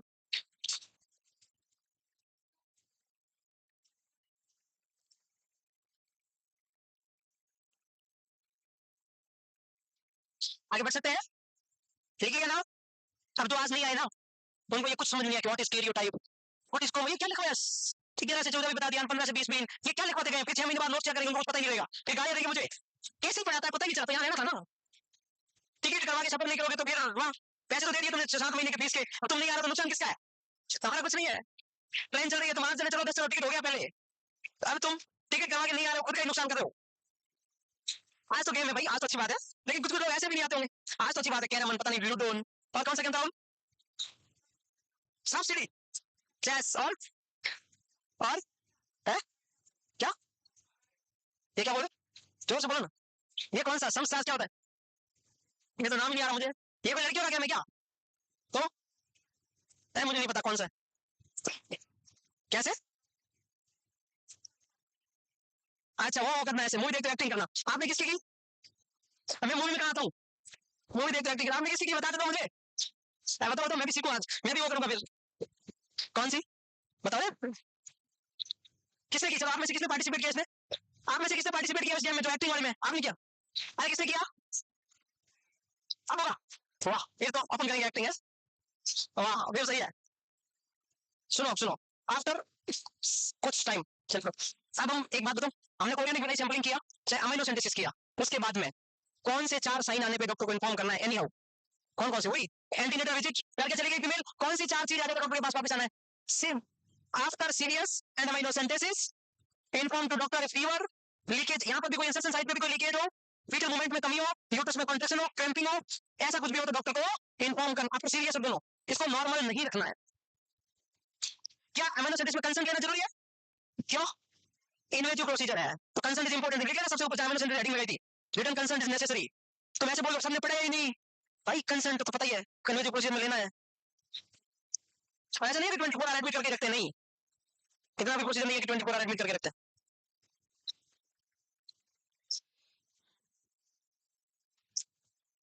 लिग्नोकेन अपन लगाते हैं अपन कई बार लोकल एनेस्थीसिया के लिए, तो साथ में कौन सा इंजेक्शन और मिला देते हैं तो उसका इफेक्ट बहुत, जिसको बोलते हैं जाइलोकेन प्लस, एक तो होता है जाइलोकेन, जाइलोकेन का मतलब तो लिग्नोकेन होता है, जाइलोकेन प्लस का मतलब क्या होता है, एड्रेनलिन, कौन सा जाइलोकेन के साथ में एड्रेनलिन मिला, बना अपन नहीं मिला सकते, बना बनाया आता है जाइलोकेन प्लस, वो क्या करता है लॉक्स गार्ड प्लस नाम से आता है, वो लिग्नोकेन के इफेक्ट को वेजोकॉन्स्ट्रिक्शन करवाता है, और वेजोकॉन्स्ट्रिक्शन क्या करता है, सेंसेशन को बढ़ाता है कम करता है, वेजोकॉन्स्ट्रिक्शन सेंसेशन को कम करता है, कहीं दिक्कत हो ना याद करने में, तो आपके हाथ के ऊपर एक दिन बर्फ लगा के रखना 10 मिनट, आपका हाथ सुन हो जाएगा, सर्दी के मौसम में बाइक चलाते हो बिना ग्लव्स, भयंकर सर्दी में आपके हाथ सुन हो जाते हैं बिकॉज ऑफ वेजो कंस्ट्रिक्शंस, कोविड एप्लीकेशन क्या करता है वेजो कंस्ट्रिक्शन, और बॉडी के ऊपर गरम गरम अप्लाई करते हैं तो वेजो डायलेशन होता है, तो वेजो कंस्ट्रिक्शन से क्या होगा, एनेस्थीसिया आएगा, लोकल एनेस्थीसिया का काम करता है, जब आप गर्म सर्दी में बाइक चलाते हो तो आप टच भी करते हो तो आपको पता ही नहीं चलता, फ्रॉस्ट बाइट नाम सुना किसी ने, वो क्या है, लोकल एनेस्थीसिया हो गया, वहां पर इंजरी हो गई, कोल्ड इंजरी हो गई, लेह लद्दाख में आप ड्यूटी कर रहे हो, एक्सपोज हो गया आपकी एक्टिविटी काफी लंबे टाइम तक, उसको क्या बोलते हैं फ्रॉस्ट बाइट, क्यों कोल्ड बॉडी पे टच हुआ बहुत ज्यादा, उसकी वजह से वेजो कंस्ट्रिक्शन हो गया, ब्लड सप्लाई रुक गई, उसको बोलते हैं फ्रॉस्ट बाइट, तो इसलिए हम ब्लीडिंग रोकने के लिए कभी भी हॉट एप्लीकेशन यूज नहीं करते, ब्लीडिंग रोकने के लिए हमेशा कोल्ड एप्लीकेशन यूज करते हैं, क्यों करते हैं, क्योंकि वेजो कंस्ट्रिक्शन करवाता है उससे ब्लड रुक जाता है, हीमोस्टेटिस एप्लीकेशन बोलते हैं कोल्ड को, और जो हॉट एप्लीकेशन होता है वो सीक्रेशन को थिन करता है, लिक्विफाई करता है, इससे ब्लड और ज्यादा फ्लो तेज होता है उसका,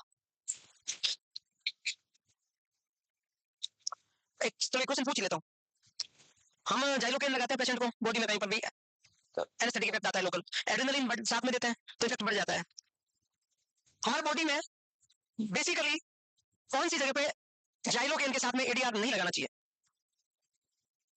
अगर लगाया तो दिक्कत हो सकती है, peripheral part, peripheral last part body का कोई भी लास्ट पार्ट, 9 से 5 में क्वेश्चन था कि कहां पर नहीं लगा सकते, ऑप्शन देता हूं, एक हेड, चेस्ट, लेग, चौथा ऑप्शन था पेनिस, वहां पे नहीं लगा सकते, वहां सिर्फ प्लेन जाइलोकेन लगेगा, क्यों, एड्रेनलिन क्या करता है वेजो कंस्ट्रिक्शन करता है, जैसे ये पेनिस का आपको सर्कमसिजन करना है, नो सर्कमसिजन करना है तो आपको लगाना पड़ेगा लोकल, तो वहां पर प्लेन जाइलोकेन लगेगा उसके रूट पे, अगर आपने एड्रेनलिन साथ में दिया तो क्या करेगा वेजो कंस्ट्रिक्शन कर देगा, और आगे वाले पार्ट का गिल्टी हो सकता है, नेक्रोसिस हो सकता है, तो अगर यहाँ पे कहीं पर भी आपने एड्रेनलिन साथ में लगा दिया तो क्या होगा, एक साइड से ब्लड सप्लाई होगी, दूसरी साइड से कहीं आ जाएगी, तो नेक्रोसिस नहीं होगा, उसमें एक साइड से ब्लड सप्लाई है नहीं, ये इसी बात से आ रही है कि ब्लड सप्लाई आपने उसको बंद कर दिया, ब्लॉक कर दिया, तो क्या हो सकता है, तो बॉडी की पेरिफेरल पार्ट पे कभी भी जाइलो के साथ में एड्रेनलिन यूज नहीं करते, इमरजेंसी में आप पढ़ लोगे, बस जस्ट याद दिला रहा हूं, याद रखना थोड़ा। अब हम अमीनो सिंथेसिस में अल्फा बीटा प्रोटीन का पता करते हैं, इसके बारे में कुछ बेसिक ज्ञान ले लेते हैं, फिर हम पढ़ते हैं triple test is very important test in OBC. Alpha beta protein किससे बनता है, एक ऑन्कोपीटल प्रोटीन होता है, यॉर्क से और पीटल लीवर से बनता है, कहां से बनता है, यॉर्क से पीटल के और पीटल लीवर से बनता है, 13 वीक पे ये पीक पे रहता है, अम्नियोटिक फ्लूइड में कितने वीक पे पीक पे रहता है, हमने थोड़ी देर पहले डिस्कस किया कि ये 13 वीक पे पीक पे रहता है, नॉर्मल अम्नियोटिक फ्लूइड में लगभग 16 वीक में 20 mg पर डीएल पर लीटर के हिसाब से रहता है, और मेटनल सीरम अल्फा बीटा प्रोटीन होता है वो 0.2 नैनोग्राम पर एमएल से लेकर 250 नैनोग्राम पर एमएल 32 वीक पे पीक पे रहता है। मेटनल सीरम पीक पे कब रहता है 32, अल्फा बीटा प्रोटीन पीक पे कब रहता है 13, और ये दोनों ज्यादा हो जाए तो न्यूरल ट्यूब डिफेक्ट बोलते हैं। क्या बोलते हैं? Maternal serum alpha beta protein normal से ज्यादा हो जाना न्यूरल ट्यूब डिफेक्ट को इंडिकेट करता है। न्यूरल ट्यूब डिफेक्ट याद है? और spina bifida, occulta, spina bifida, cystica, meningocele, meningomyelocele, वो सारे न्यूरल ट्यूब डिफेक्ट में आते हैं। तो इसलिए रूटीन अमीनो सेंटेज हम 15 से 20 वीक पे करते हैं, नीचे लिखा हुआ है उसको छोड़ो आप।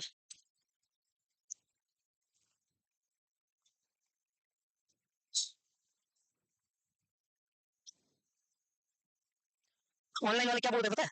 सर ऑफलाइन वाले ना बहुत टाइम पास करते हैं, और ऑनलाइन वाले तो जैसे कोई एकदम भगत है, पढ़ाई के अलावा जैसे बात ही नहीं करते। तुम्हें ऑफलाइन वालों का स्ट्रगल तुम्हें क्या पता?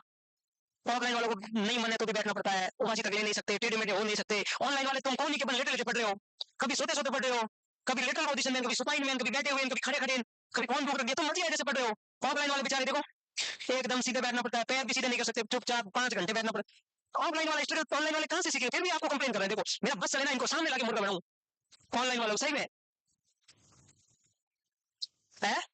मैं नाम नहीं बताऊंगा जिसने भी बोला है।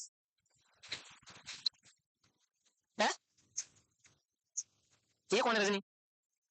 कौन? रजनीकांत?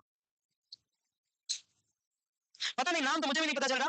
लड़कियां अपना नाम रखती है ऐसे, लड़की अपना नाम सीधा रखते हैं, सुनील, अनिल, रमेश, हितेश, बबूता राम, श्रीराम, ऐसे लड़की अपना नाम रखती है सेनोरिटा, सिंड्रेला, इस टाइप से। तो पता भी नहीं चलता कौन है एक्चुअली। तो रखते नहीं है। लड़कियों के नाम से पता नहीं चलता भाई।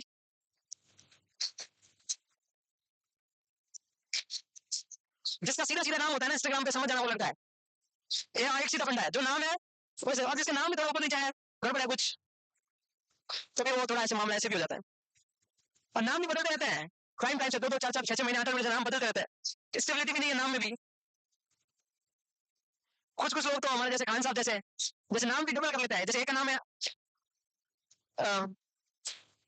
चलो छोड़ो, ऐसे छोड़ो, ऐसे मतलब आजकल ट्रेंड चल रहा है आधा आधा नाम करने का। जैसे एक का नाम है एग्जाम्पल के लिए अनिता, और एक का नाम है, दोनों अगर कुछ है मतलब, तो नाम कर देते हैं अनिकेत।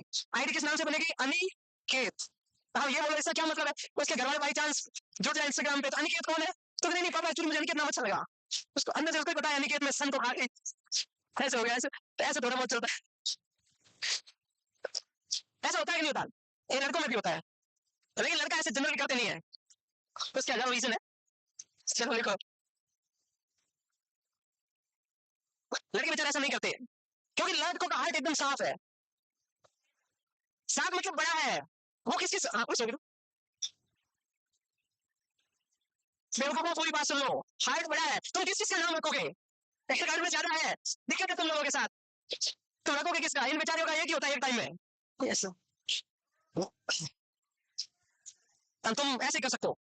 चलो लिखो, स्टेबिलिटी लाइफ में जरूरी है भाई।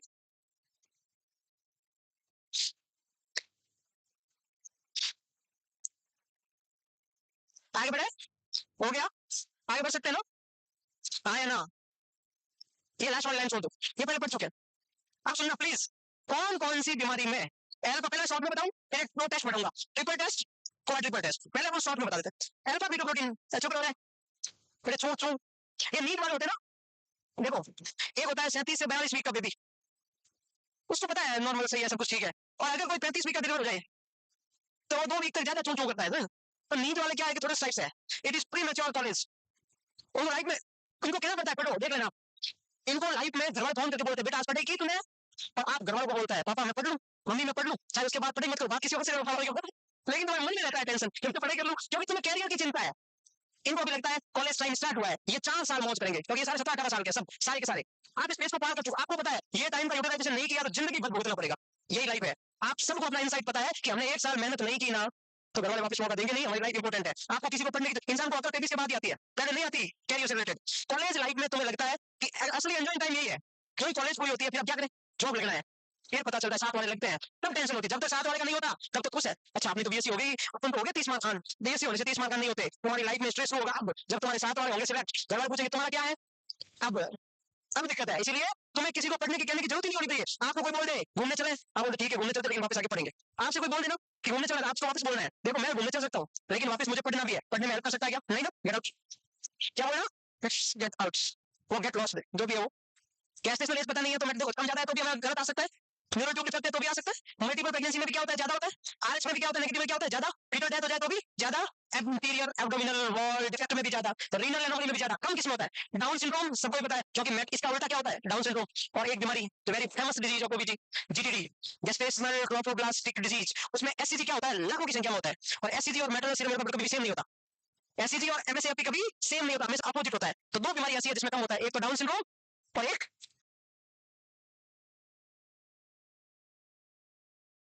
गेस्टेशनल ट्रोफोब्लास्टिक डिजीज या कोरियोकार्सिनोमा, पांच सात नाम।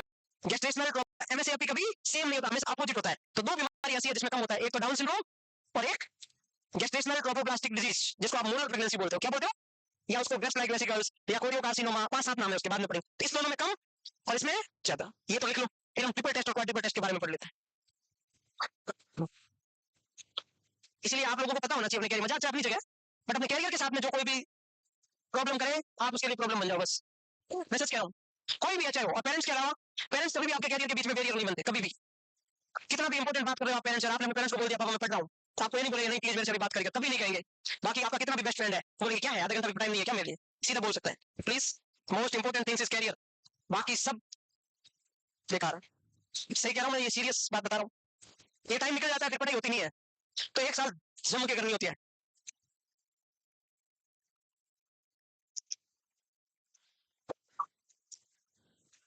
अगर हमारा कोई रिलेटिव कोई बैंकर सिक हो जाए और डॉक्टर बोल दे कि 15% बचने के चांसेज है और 85% बचने के चांसेज नहीं है, तो आप उसको हॉस्पिटल ले जाओगे या फिर घर ले जाओगे, हॉस्पिटल में इलाज करवाओगे या घर ले जाओगे, क्यों करवाओगे, क्योंकि 15% भी तो चांस है। तो आप अगर पढ़ाई कर रहे हो, अगर आपको कोई बोल दे कि आपके 15% ही पढ़ने के चांस है सिलेक्शन के, तो भी आपको अपना डेडिकेशन दिखाना, क्या पता आप 15 में होंगे 100 में से, क्या पता आप 100 में से 15 में होंगे, तो आप मेहनत करते हैं तो 15 85 में बदल जाता है, 100% बदलता है, 100% ही बदलता है, इसमें कोई डाउट नहीं है।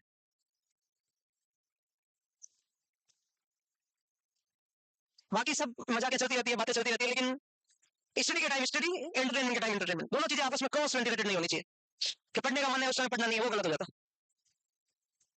जो भी काम करना अपना पूरा अच्छे डेडिकेशन से करना, बस जिस समय पढ़ने का मन नहीं कर सो जाओ, एक बुक लेके नहीं बैठना, अपने आप ही को पूरी वापस एंजाइटी होगी, खुद पढ़ने लग जाओगे।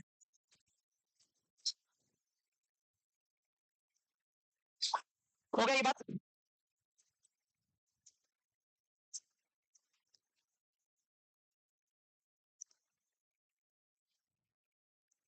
आगे बढ़े।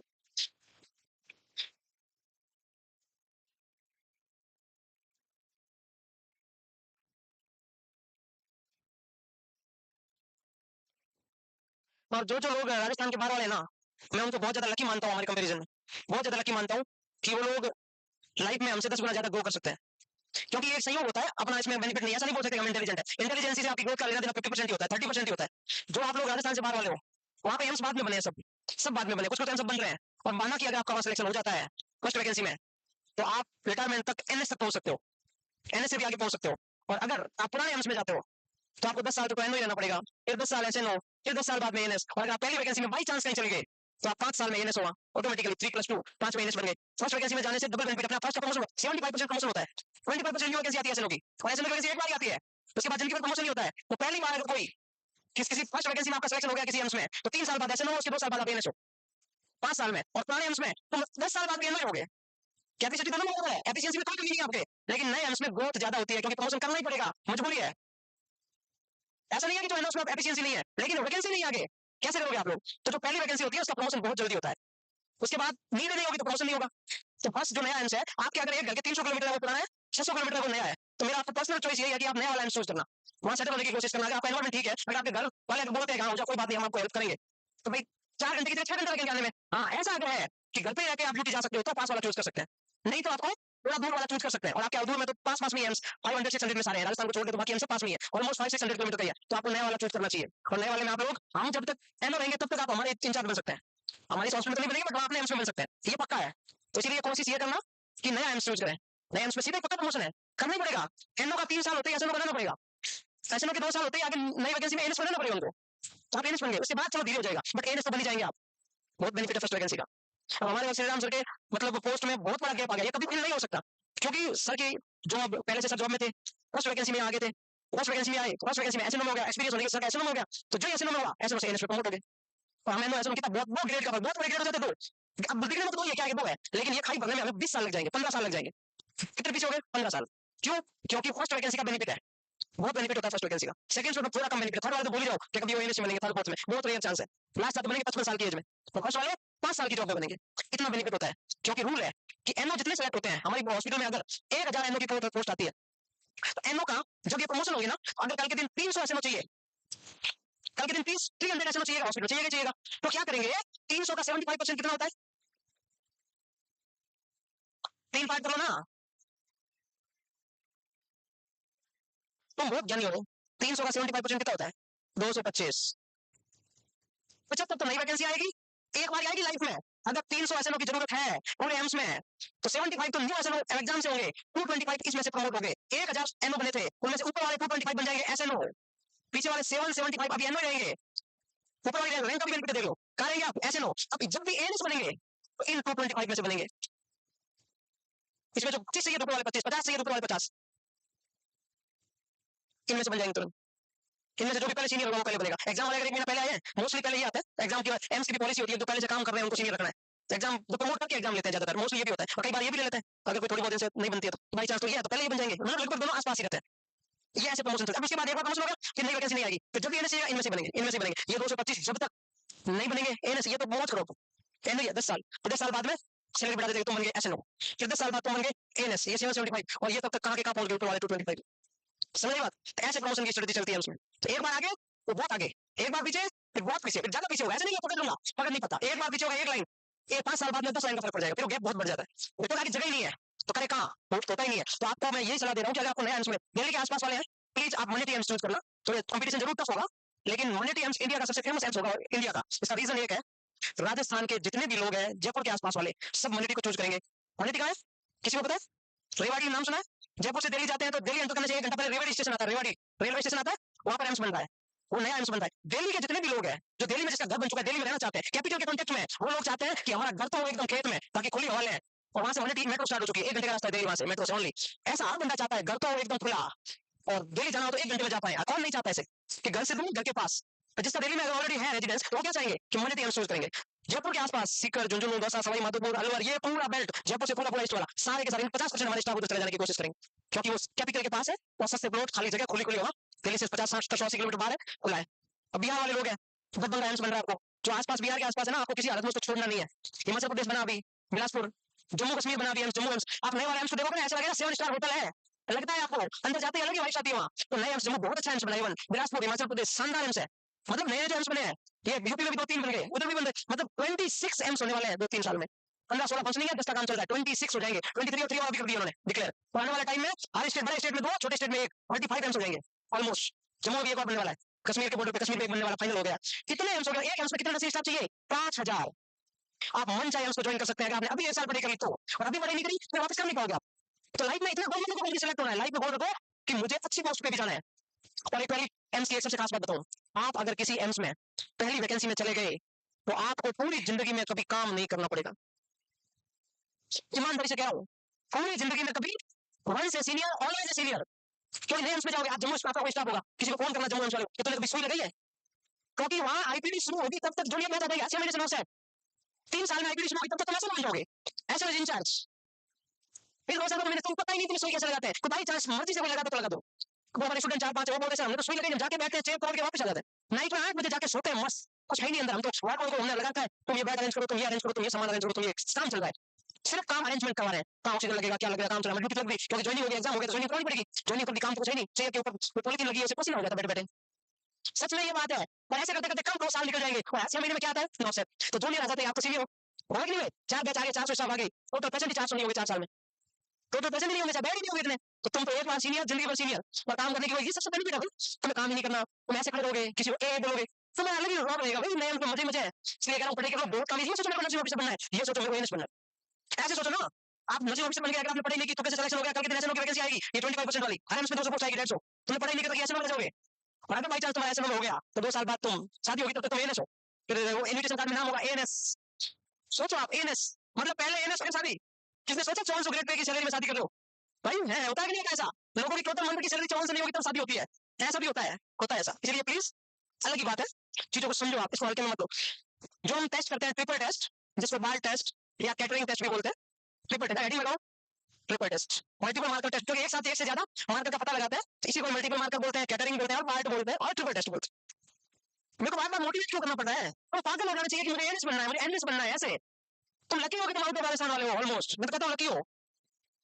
हमारी इतने इतने नहीं होते ना, तो मैं तो कब का बन जाता, मैं भी कुछ ना कुछ, लेकिन बहुत सारी चीजें इसलिए ठीक है, मन में सोच लिया ठीक है वाह, बाकी मैं भी तो बाहर होता क्या क्या बन जाता। मैं 7 वाले साल बन गए एनएस, 2018 बैच, भुवनेश्वर 18 बैच, रायबरेली बन गए एनएस, मैं तो देखो एन ओनली है। लंबी एग्जाम में सिलेक्टेड होने से अच्छी रैंक थी हमारी, तो फर्स्ट रैंक थी। ऐसे बहुत सारे एग्जाम में फर्स्ट रैंक थी मेरी 2017-18 में, बहुत सारे एम्स में, सारे एम्स का पहला एग्जाम है, सब में मेरी फर्स्ट रैंक थी ऑलमोस्ट, जितने भी एम्स सब में ऑलमोस्ट अंडर 10 रैंक है। आज तक आराम से कोई चांस ही नहीं था, डाउट ही नहीं था, लेकिन बहुत सारी चीजें होती है उसमें, एक ही बहुत सवाल था, सर जाना है बस, सर के पास जॉब करनी है, कुछ चक्कर में देख लो होता है। आपके तो भी नहीं ना, आपके घर के पास भी हो, मैं तो चलो घर के पास ही रहो, तो आपके तो दोनों चीजें लकी हो कि आपके नए एम्स भी और घर के पास भी है, तो आपको तो 100% डबल मिलेगा, तो लकी हो बहुत ज्यादा कि नए एम्स और घर के पास। ट्रिपल टेस्ट पढ़े, पढ़े क्या समझ रहा हूँ, पढ़ाई ना, तो एक होता है ट्रिपल टेस्ट, एक होता है क्वाड्रिपल टेस्ट, दोनों क्वाड स्कैनिंग भी बोलते हैं, टेस्ट को स्कैन भी बोलते हैं, तो क्वाड टेस्ट या क्वाड्रिपल टेस्ट, जिसमें 4 पैरामीटर होंगे, कितने लिखना नहीं है, ये सब समझना, मैं बता दूंगा। अब हम एक टेबल बनाते हैं, आपको पूरा याद हो जाएगा, कुछ नहीं करना है, खाली पेज मिल जाएगा मुझे, एक तो खाली पेज नहीं मिलता मेरे को, चलो यहाँ बना देते हैं एक टेबल। मैं कहूँ जैसे बनाता हूँ, एनएस बनना है कि नहीं बनना, मैं चाहता हूँ कि हमारे स्टूडेंट करके एनएस बने, मेरे को नर्सिंग ऑफिसर इधर मैं मन है ऐसा, मैं नर्सिंग इधर, तेरा कौन सा पेशेंट है, 3 साथ में क्या बातें करा उधर जा, ऐसे मतलब मैं चाहता हूँ स्टूडेंट्स जितने टीचर को ऐसे बोल देना, that's a great achievement for student, सच में नहीं ऐसा। तो नो सर क्या होता है, जो पूरे इंडिया में सबसे ज्यादा किसी कोचिंग के स्टूडेंट अगर जोधपुर में, तो वो जेएनसी का है, ये श्योर है, कई हर एक वार्ड में मिल जाएंगे। स्टार्टिंग में नए नए जॉब लगी ना, good morning sir, good morning, सामने से भी आते हैं ना, सामने देख लिया ना सारे ऐसे करके, हाँ मतलब अब उनको लगता है क्या है, ये भी नर्सिंग ऑफिसर, हम भी नर्सिंग ऑफिसर, इनके ये अपना काम कर रहे हैं, क्या एहसान किया हमारे ऊपर, मैं मानता हूँ नहीं किया बाप जी, तो पहले किसी को देखे ललचाया क्यों, पहले गुड मॉर्निंग बोल के क्यों एक्सपेक्टेशन हट करो, पहले नहीं बोलते गुड मॉर्निंग, तो हमारा गुड मॉर्निंग कम पड़ जाता क्या, पहले तो देखते ही गुड मॉर्निंग सर, तो थोड़ा सा अजीब लगता है अब भाई, पहले मत देते रिस्पेक्ट। इधर लिखते हैं पैरामीटर, ट्रिपल टेस्ट पढ़ रहे हैं, कौन सा टेस्ट पढ़ रहे हैं, एक कॉलम खाली छोड़ देते हैं ना, क्वाड्रिपल भी पढ़ेंगे, चलो क्या है, तो राहुल के काम है सब, राहुल तेरे काम है क्या, चलो 1 2 3 चौथा कॉलम खाली छोड़ देना, ठीक है, क्वाड्रिपल टेस्ट इसी में पढ़ेंगे, एक ऐड होगा बस, पैरामीटर एक तरफ लिखोगे न्यूरल ट्यूब डिफेक्ट, एक तरफ लिखोगे, लिखा आपने, एक तरफ क्या लिखा न्यूरल ट्यूब डिफेक्ट, एक तरफ क्या लिखा डाउन सिंड्रोम और सीरियल नंबर और पैरामीटर, ये ट्रिपल टेस्ट पढ़ रहे हैं हम, इतना बढ़िया क्या, हाँ या ना, ईमानदारी से बताना, जब जब आपने नर्सिंग में एडमिशन लिया था, आपने सोचा था कि नर्सिंग ऑफिसर की सैलरी 1 लाख रुपए होती है, मैं ईमानदारी से कह रहा हूँ, जब मैंने नर्सिंग में एडमिशन लिया ना, मैंने सोचा था 15-20 हजार रुपए मिल जाएंगे, टाइम पास कर लेंगे, गाँव में कंपाउंडर बन जाएंगे, पहली 70 दूर की बात है, मैंने जिंदगी में नहीं सोचा था कि कितने लोग जानेंगे, मैं तो कभी लाइफ में नहीं सोचा था, नर्सिंग पूरी हुई तब तक यही था, बढ़िया प्रैक्टिस करेंगे 30-40 हजार रुपए तो कमा लेंगे, 1000 रुपए तो कमा सकते हैं, धीरे धीरे धीरे धीरे धीरे धीरे चीजें चेंज होती रही, मैंने नहीं सोचा था भाई, सीधी बात है, पता नहीं आपने नर्सिंग में एडमिशन लिया तो सोचा होगा कि 1 लाख रुपए सैलरी होती है, नहीं सोचा था हमने तो, ये सच है, मानो या मत मानो, तो जो आपने चीज सोची नहीं थी उससे अच्छी मिल सकती है, तो फिर एफर्ट क्यों नहीं लगाते, मेरा क्वेश्चन ये है, आपने नहीं सोचा था 1 लाख रुपए मिलते, आपको किसी से 10 हजार रुपए मिलने थे, सुनना एक्सपेक्टेशन थी कि मैं इतना काम करूंगा मेरे को 10 हजार मिलेंगे, और सामने वाला बोलते ले लेता 10 लाख, तो आप ज्यादा खुश होंगे या दुखी हो जाएंगे, तो वो 10 लाख कम मिलेंगे ना जब आप एफर्ट डालोगे, तो आपका एफर्ट तो 10 हजार वाला है अभी भी, पैसे आपको साल के 12 लाख चाहिए, एफर्ट 1 लाख वाला है, ऐसा क्यों, बहुत ज्यादा होते हैं 12 लाख, बहुत ज्यादा, पूछ लेना अपने घर के कोई गवर्नमेंट सर्वेंट है तो पेरेंट्स से कि आपकी सैलरी 12 लाख है क्या 12 महीने की, मम्मी पापा दोनों की मिला के होगी अगर है तो, दोनों अगर गवर्नमेंट सर्वेंट है तो, नहीं होती 12 लाख सैलरी, फिर भी तुम ऐसे कर रहे हो, पहले नंबर पे मैटरनल सीरम अल्फा फीटोप्रोटीन, अब क्वेश्चन बनता है, ट्रिपल टेस्ट में जो एस्ट्रोजन होता है वो अनकंजुगेट यूज लेते हैं कि कंजुगेट, अनकंजुगेट, और एस्ट्रोजन की कौन सी फॉर्म, एस्ट्राडियोल, तो नाम लिखना है अनकंजुगेट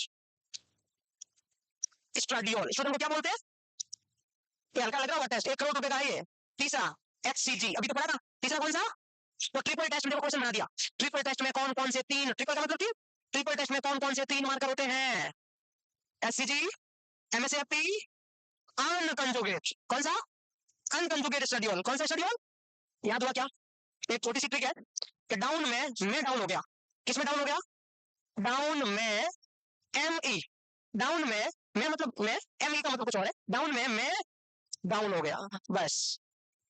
इससे ट्रिपल टेस्ट याद क्या है? डाउन सिंड्रोम में ये तो है एम, ये कौन है? एम, और ये है ई। एम ई क्या हो गया?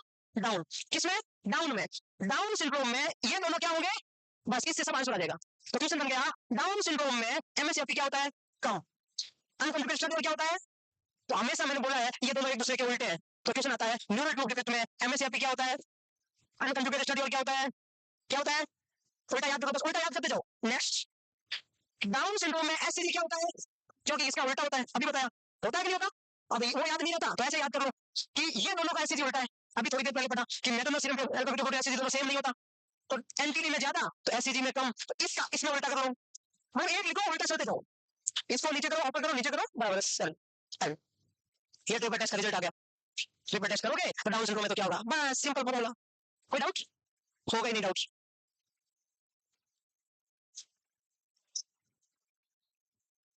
याद हुआ क्या? हाँ या ना? सिंपल है, मेरे हिसाब से तो बहुत सिंपल है। डाउन में मैं डाउन हो गया, बस उसका उल्टा कर लो, neuro tube defect. Neuro tube defect में एमएससीआईपी का उल्टा कर लो एससीडी, और एससीडी का उल्टा वापस डाउन में चले जाओ न्यूरो ट्यूब डिफेक्ट में, उसका उल्टा कर लो, बस। कुछ बचा ही नहीं। ये कौन सा टेस्ट था? ट्रिपल। क्वाड्रिपल में क्या करेंगे? एक पैरामीटर जोड़ देंगे। ये ट्रिपल था, ट्रिपल में कितने? 3। अब मैंने एक बात बोली, जेलसी नाम की कोई चीज होती है? ये दोनों फ्रेंड है, ये अगर अकेली है, इनको जेलसी होगी, ये दोनों फ्रेंड है, मैं भी किसी को फ्रेंड बनाऊंगी, आए ना? और ऐसा होगा कि नहीं होगा? ये मैम को फ्रेंड बनाएगी, फिर ये दोनों फ्रेंड बनाएगी, ये बोल देगी मैं दोनों फ्रेंड, ये आपस में बोलेगी हाय। ये दोनों क्या हो जाएगी? एम ई में, मतलब एम ई, तो ये दोनों कौन होती है? साथ में, तो इसके साथ में एच आई इनहिबिन, तो ये दोनों क्या हो जाएंगे? फ्रेंड, तो ये दोनों कैसे रहेंगे? साथ, तो इसका लेवल भी सेम इसके साथ, ये कम तो वो कम। तो क्वाड्रिपल टेस्ट में कितने पैरामीटर? 4। चौथा कौन सा जुड़ गया? इनहिबिन, तो इनहिबिन एनटीडी में क्या होता है? कम है, सेम है ना? हाई, साथ रहता है एच आई, ये एम ई, तो एम ई साथ में, तो एच आई साथ में, तो ये कम तो ये भी कम, हो ज्यादा ये भी ज्यादा। ये कौन सा टेस्ट हुआ? Quadruple test. सिंपल हो गया भाई, याद आया? और आप इससे सिंपल नहीं समझा सकते।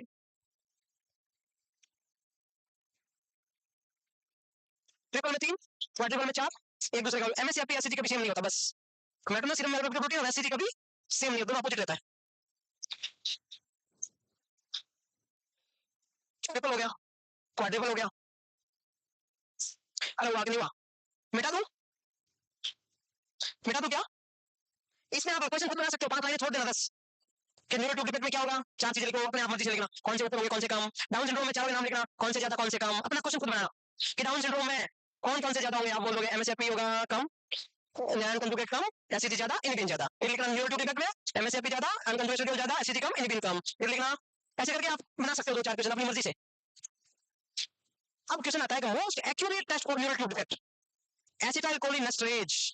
Most accurate test for most, ये हालांकि ये भी सही है, मोस्ट सबसे ज्यादा सेंसिटिविटी किसकी है? इसकी एसिटाइलकोलिनेस्टरेज। एमओटी ग्रुप में चेक करते हैं, न्यूरो ट्यूब डिफेक्ट के लिए मोस्ट एक्यूरेट टेस्ट होता है। आगे देना मोस्ट पोटेंट एक्यूरेट, अगर ऑप्शन में आ जाए मोस्ट एक्यूरेट कौन सा, तो थोड़ा सा इसको प्रायोरिटी देना है।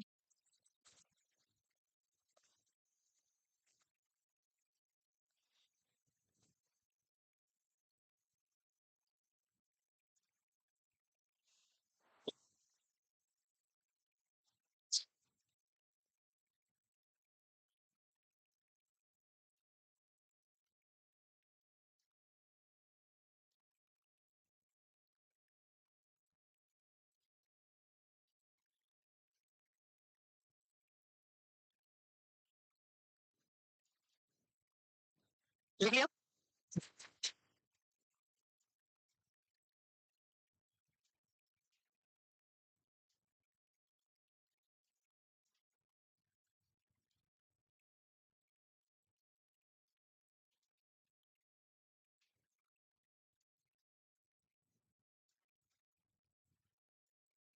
हो गया? अब हम फीटल ब्लड की सैंपलिंग, जो अभी कोल्डोसिंथेसिस बोला था, कंचर अम्लाइकल वेन से लगभग 2 ml ब्लड 18 वीक पे करते हैं फीटल हीमोग्लोबिन का पता करने के लिए। किसका पता करने के लिए? फीटल हीमोग्लोबिन का।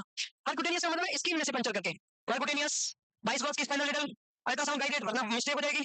अम्लाइकल वेन से प्लेसेंटा इंसर्शन से थोड़ा दूर, लगभग 2 ml fetal blood 18 week fetal haemoglobin का पता करने के लिए। फीटल हीमोग्लोबिन लिखा हुआ नहीं है, आप लिख सकते हैं।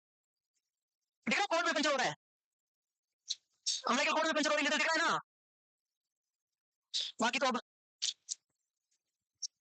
ऑनलाइन वाले बोल रहे हैं, ऑफलाइन वाले जलते हैं हमारे से। ओ, ऑनलाइन वालों से ऑफलाइन वाले जलते हैं, उनके पास में क्या वायरलेस बर्नर है क्या जो जलते हैं? तो उसे ऑनलाइन वालों के पास ऐसा क्या है भाई जो जलते हो भाई? हाँ, ऑफलाइन वालों ने कुछ बोला ही नहीं, बोले तो ऑनलाइन वाले हैं और जलते भी वो है। देख लो, इसको बोलते हैं असली जलन, कि तुम अपनी जलन बरकरार रखो, हम अपने जलवे बरकरार रखेंगे।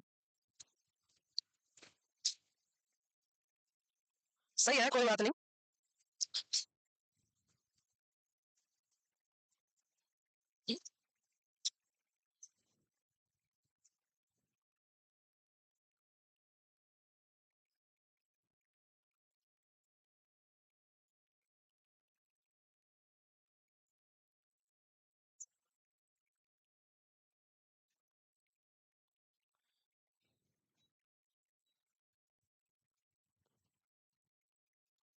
हो गया ना?